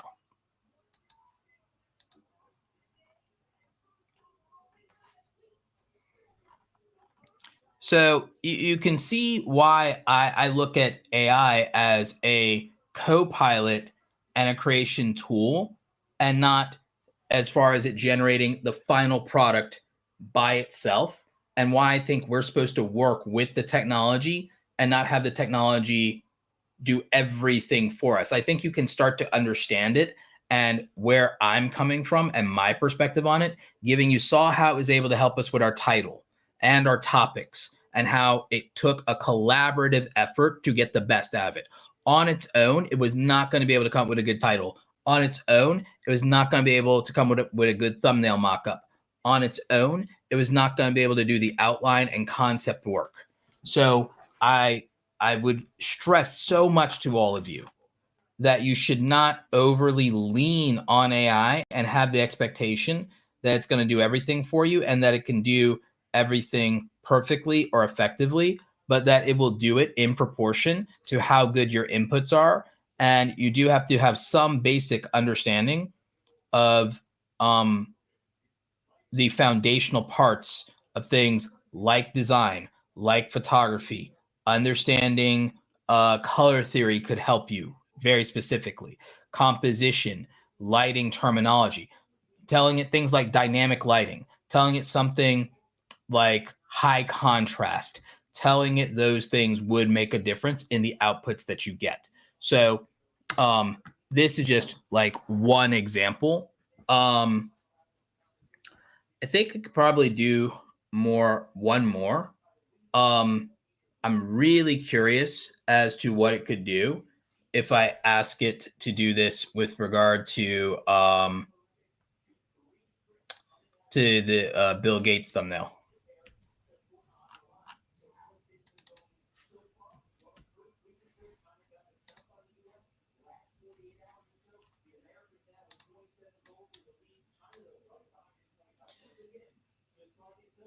And so we'll even change the documentary to the dark ambition of Bill Gates. And then in terms of color for this, I do want to ask it to use contrast, red, and teal aesthetics. So we'll see what MidJourney is able to cook up for us. So we'll switch back over to MidJourney here in a second, and we'll ask it to cook up something for us on the Bill Gates side. And when in Photoshop, we will create another thumbnail.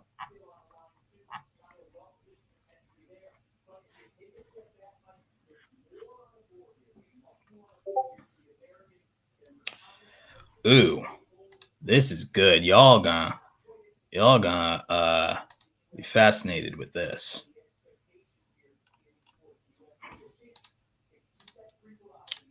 So let's see. Discord, MidJourney.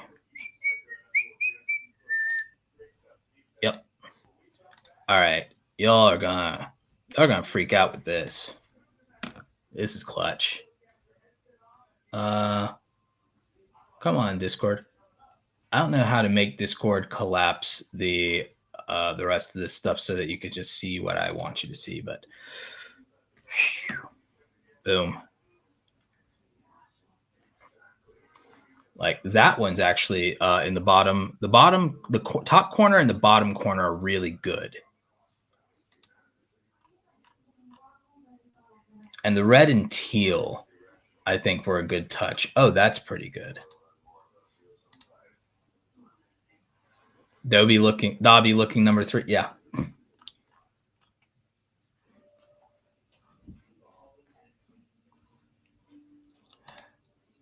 just for the sake of something different.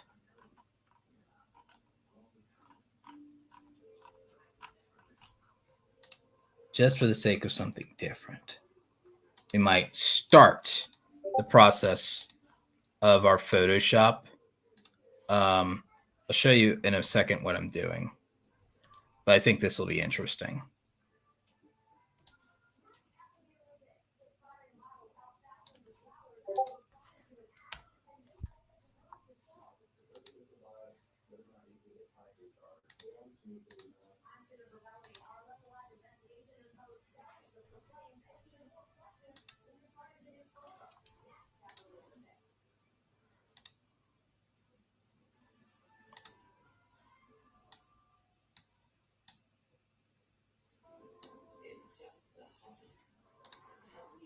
So let's see.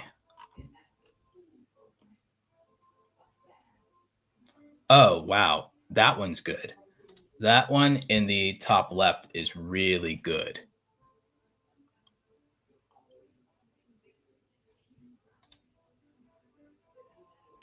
Might want some variants of that one.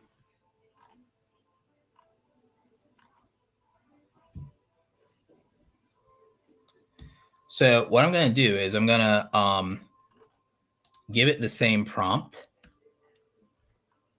but now I'm going to give it another direction. And I'm going to start with wide shot. So now it's going to be a wider shot. So that's going to be interesting. I'm going to take some of these and then I'll ask it to do a zoom out. So with this one, I'm going to ask it to zoom out 2x, see what it does. And that'll give me an interesting asset.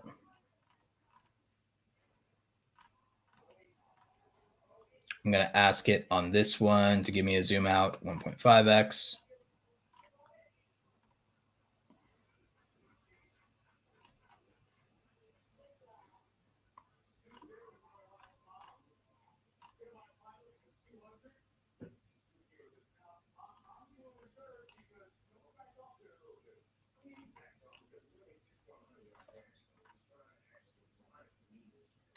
Zoom out 1.5x again. There might be something interesting to do with this, with a double exposure effect even. This is pretty good. Might use this one. I might use this as the base.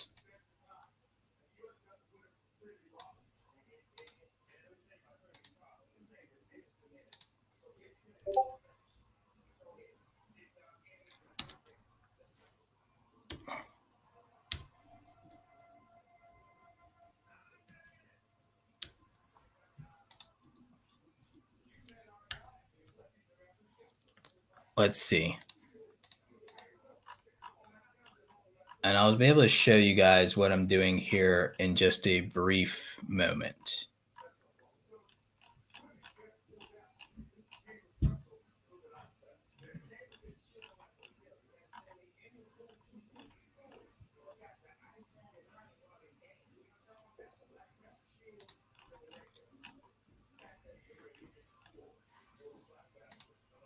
Well, yeah, let's start. Let's start with, and I'll show you guys in Photoshop what I'm doing, and you'll kind of get the direction I'm going in.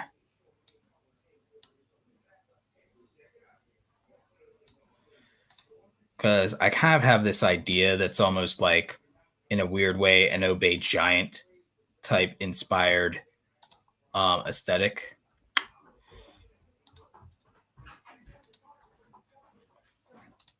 So if we go in here, then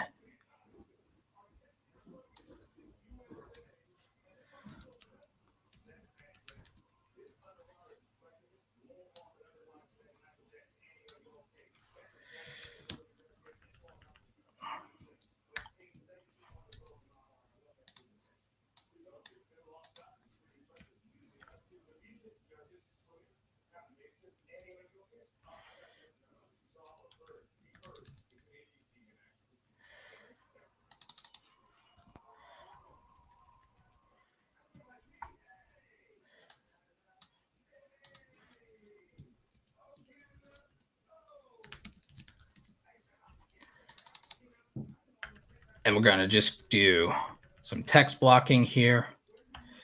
The dark.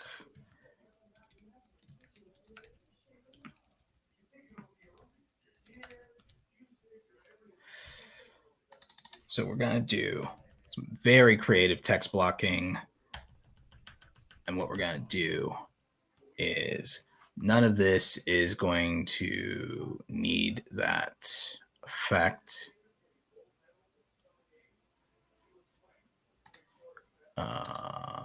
Space. We don't need the slanted, unmasked. We don't need extra bold. We can go with semi-bold for this. We can go bring that in. Make that. Maybe we make that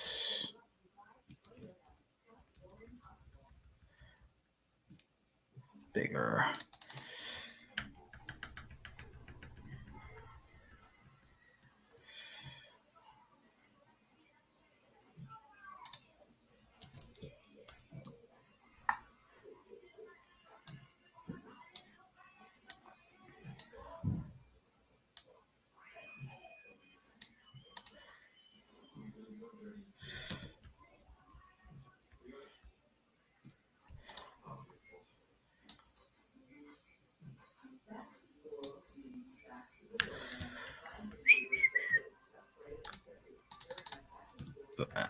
So yeah, I'm just doing my type lockup here.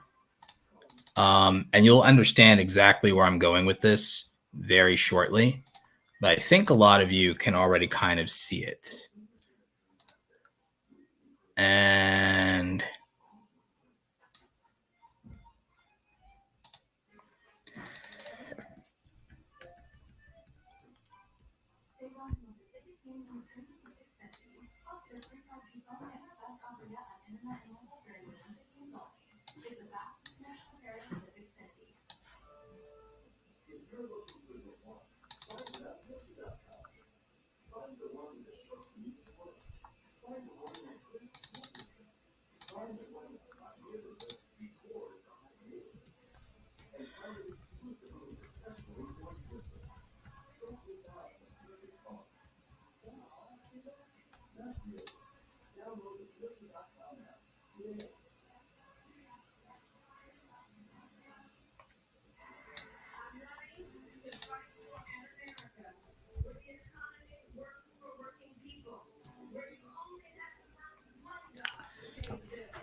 oops.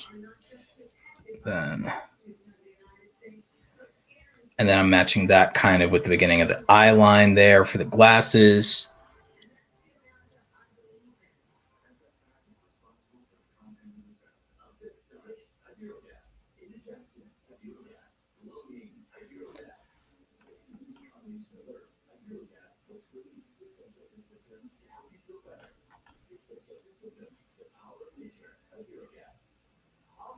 Yeah, so I think this is actually one. I think this actually does look like Bill Gates. Curves here. I do think the curves adjustment actually works for this one. Maybe we could tone it down slightly, like a very small amount, and then that's strong.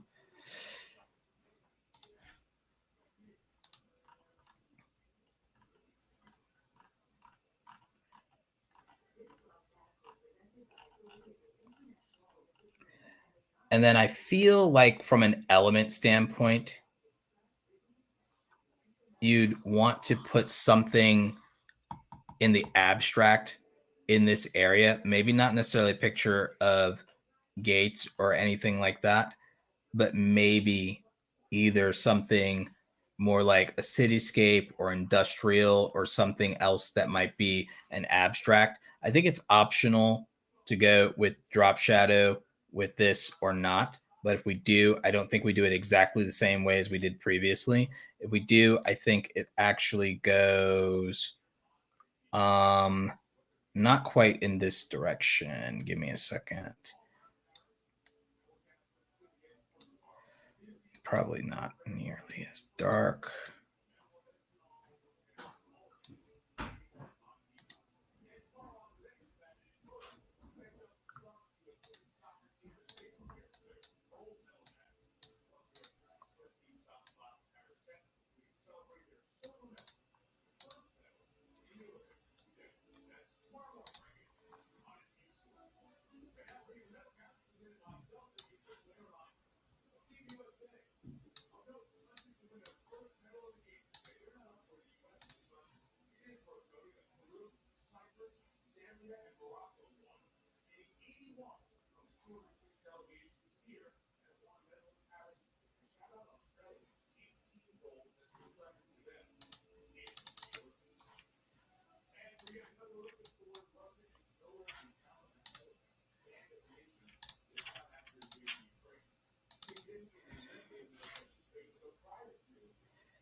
Ooh, that's not bad. That's not bad.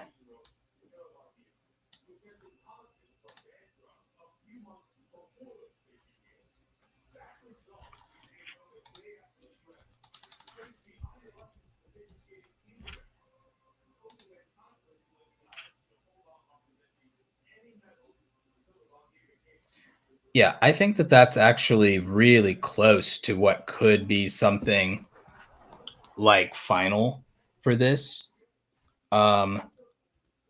Just to give you an understanding of how to make something like this that has more of that, you know, expose or documentary style vibe. Sheesh is actually really good, I think. So I mean, so that's our Bill Gates one, and that's our Jeff Bezos one. And so you could see how these theoretically would belong kind of like on a channel that would go together, but yet they still also thematically are different enough to not look repetitive.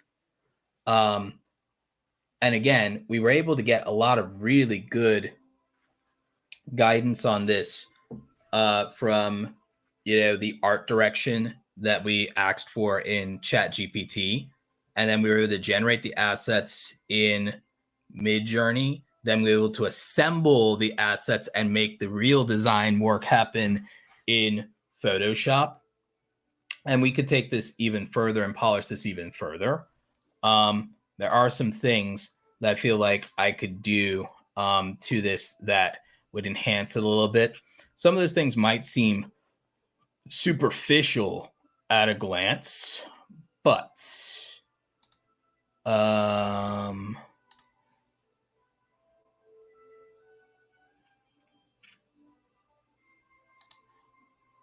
even in here, just sharpening the eyes a little bit would actually make this stand out.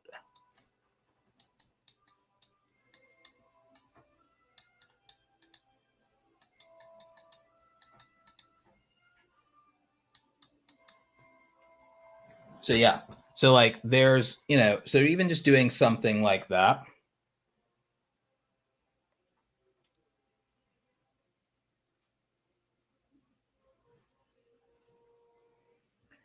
So from this standpoint, this is what you'd be able to begin to think about if we were talking about, like, say, making a faceless YouTube channel. Like I said, like I've shown you how like you could go about the thumbnail part of the strategy for that, how you could use ChatGPT for the help with some of the aspects of the ideation, but not all of it is, you know, and then we wouldn't use it for script writing. We would use it for editorial copy and to help with the script we already wrote, and then to help make the structure better. And also we were able to use it to find the beginnings of how to do our own research, not having it do our research for us, but I showed you already earlier in the stream how it would give us the ability to run down those articles those interviews, how we even use the interviews that it listed and say, oh, it listed all these interviews. We can look for those. We can capture some of our footage from this to make the documentary that we want. So that's the sort of thing that I, would be looking at and how we could approach these sort of things.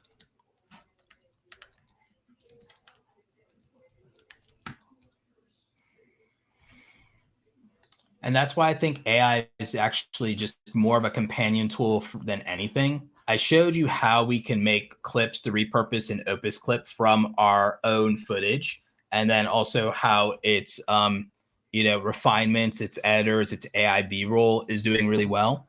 So, like I said, with enough choice tools, you actually can accomplish a great deal with AI. But again, like I said, I look at it as an enhancement. I look at it as a performance enhancer. Instead of it generating everything from you out of thin air, what if you used it to enhance your own abilities? That's just kind of how I look at it. So I'll do a little bit of Q&A. I'll take some of your questions, and then we will head out because it's getting super late. I got to wake up early and do some coaching, and I got to wake up early and finish editing tomorrow's video.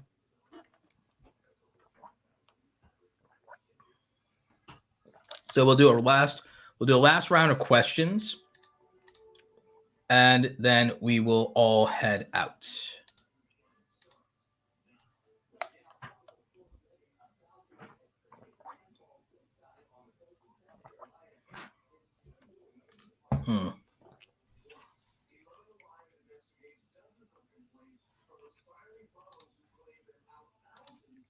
Well, it looks like let's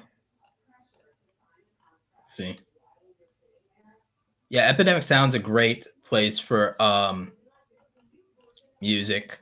If you need excuse me, if you need copyright-free music, Epidemic sounds good. If you want to be able to use music that comes from Spotify and the radio, but you want a license for it, you want to use Lickd. It's Lickd, no E. It's Lickd without an E, basically. And that is how you can use a license for copyright. Brian Weber says, hey, Roberto, are you able to add timestamps to this for the replay? I'm going to in the morning. I'll do it in the morning. Yep.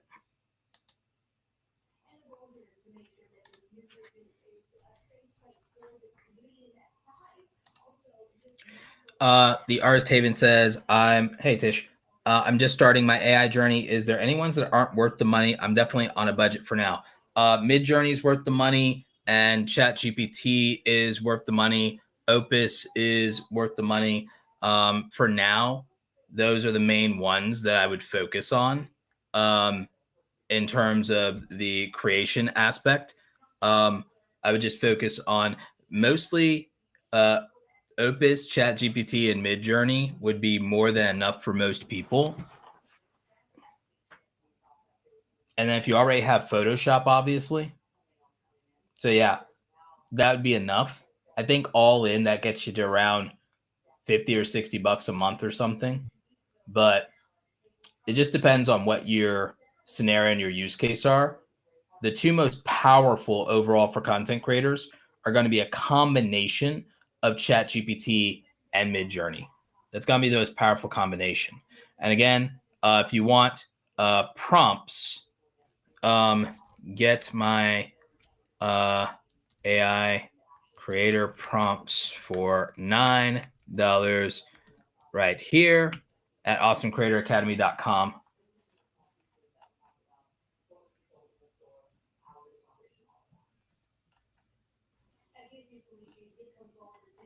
Yeah, Photopea is an alternative to Photoshop. I do think that the $10 a month for Photoshop is worth it, though.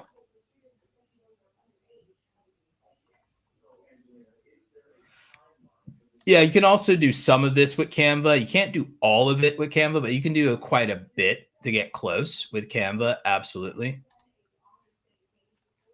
But yeah, if you guys check out awesomecreatoracademy.com, I have creator prompts. It's $9. Easy way to support the channel. 200 of my creator prompts including some of my advanced prompts, and I do update it when I come up with new ones during the stream. So you get lifetime updates of that. It's $9. Because just sharing my prompts with you is a simple enough thing. So what I did was I just copy and paste my prompts into it whenever, basically as I create them, whenever I'm working on something. And so you end up getting the same prompts that I use for the most part. Sometimes I simplify them. Is there any AI website tool for captions? So if you're trying to generate the animated auto captions, that's what OpusClip does. So OpusClip, yeah,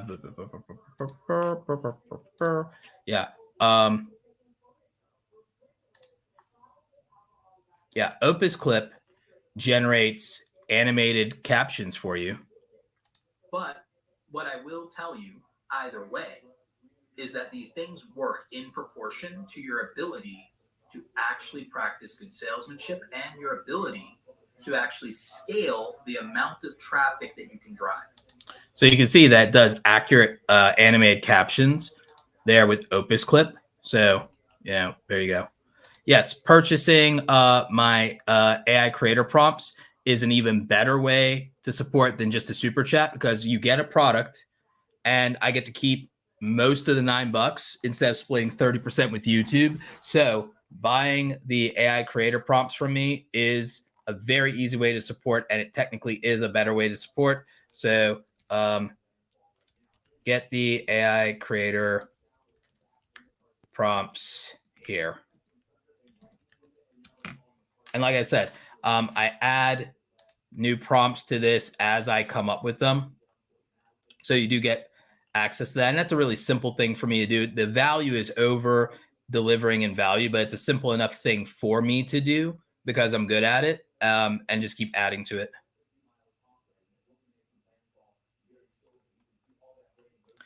Geek Media asks, for gaming channels, how do you recommend making thumbnails good enough to look like the pros, but different enough to stand out? It would be the concept of the thumbnails themselves and the story that they tell. So that's the main thing that I would do that would make them different. And so if mine can just look more intense, I would find some extreme emotion to base the thumbnail on, to be honest with you. So I believe that if you want to stand out, standing out to some degree is, oh, that secondary camera overheated. Standing out to some degree, in my opinion, is a matter in a game of extremes.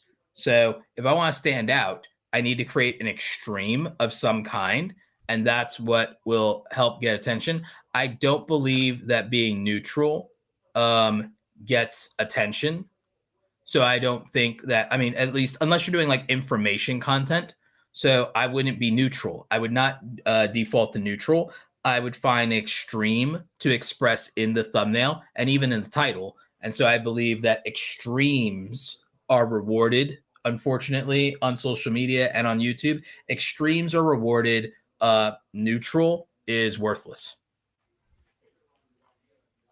What I wouldn't do is I wouldn't do that in a way that's inherently bad or negative without a reason. Savvy Tech Tip says, say, I've got old videos that are not getting much views. Can I change the thumbnail and start getting impressions and views?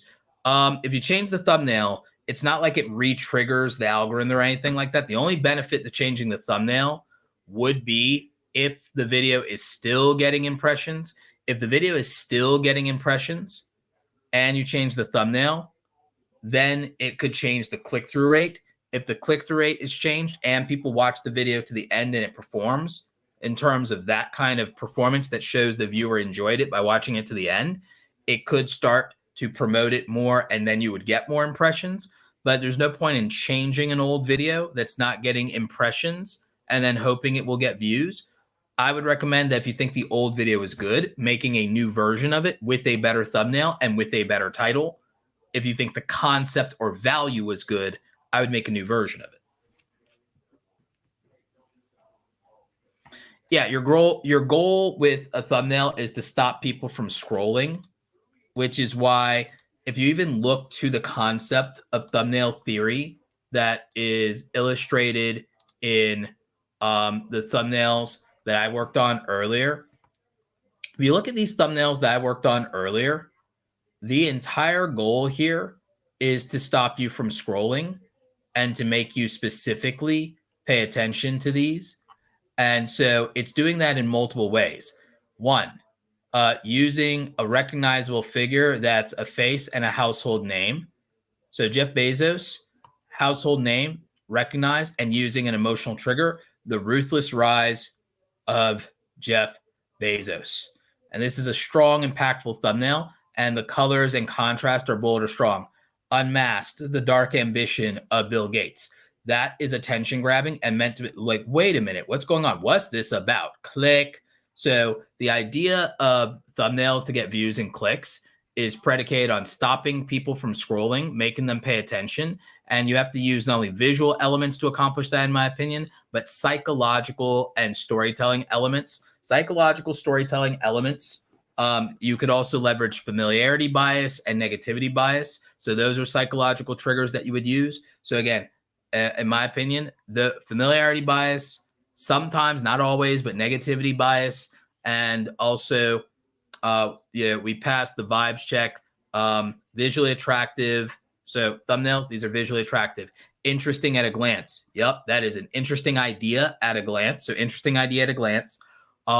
Bold and eye-catching elements. That's the B and the E in the vibes there. And then what? Status and social proof, which is why I picked these gentlemen, because they scream status and social proof.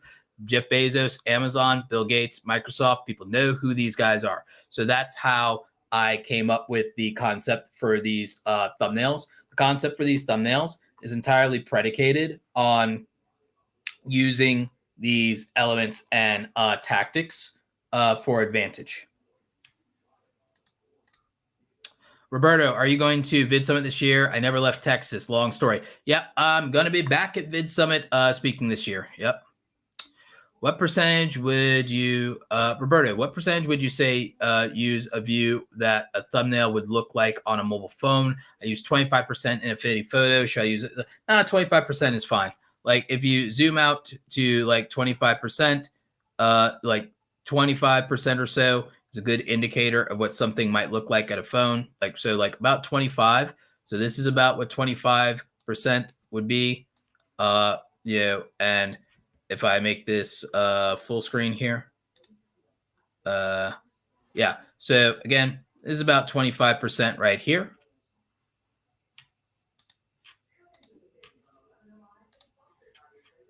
So I think 25% is plenty. So I think it's a good indicator. So 25% is plenty. And you notice that these work. And the most important thing is easily readable, which is the names of these people. So boom. So there you go. That's why this would pass the vibes check. Visually interesting. Visually attractive at a glance. Interesting idea at a glance. Bold, eye-catching, and then has social proof and status. Not sure how you'll make it yet, but you'll be there. Okay, cool. All right. So that's it, everybody, for this stream. That's the 3-hour mark. I hope you guys all learned something. Remember, best way to support is to get the AI creator prompts. So I'm going to leave that in the chat again in case you missed it. And those are $9, and easiest way probably to support the channel. So only $9, and you get to use and take advantage of the prompts I do. So that'll help you out with ChatGPT and MidJourney. So make sure you're checking that out. AwesomeCreatorAcademy.com. Got the link in the description, and it's the URL on the screen. I'll make sure I put this in the description replay for you. We're going to close out with the trailer for my book. Actually, no, we're not going to close out with the trailer for my book. We're actually just going to close out with some music not generated by AI, by the way. We're just gonna chill out and close out with some music from Zen Buster Music. If you guys want to check that out, it is a copyright-free music YouTube channel I put together. You could throw on those tunes tonight, put on a 10-hour mixtape, and get some sleep. No anxiety, chill vibes. And to sample that, we're going to close out with a music video from Zenbuster that's going to help put y'all to sleep. So what we'll do is, I think the track we'll use for that is called Fading Anxiety, which I think is apt for ending the stream. All right, you guys, stay awesome. I'll catch you next time.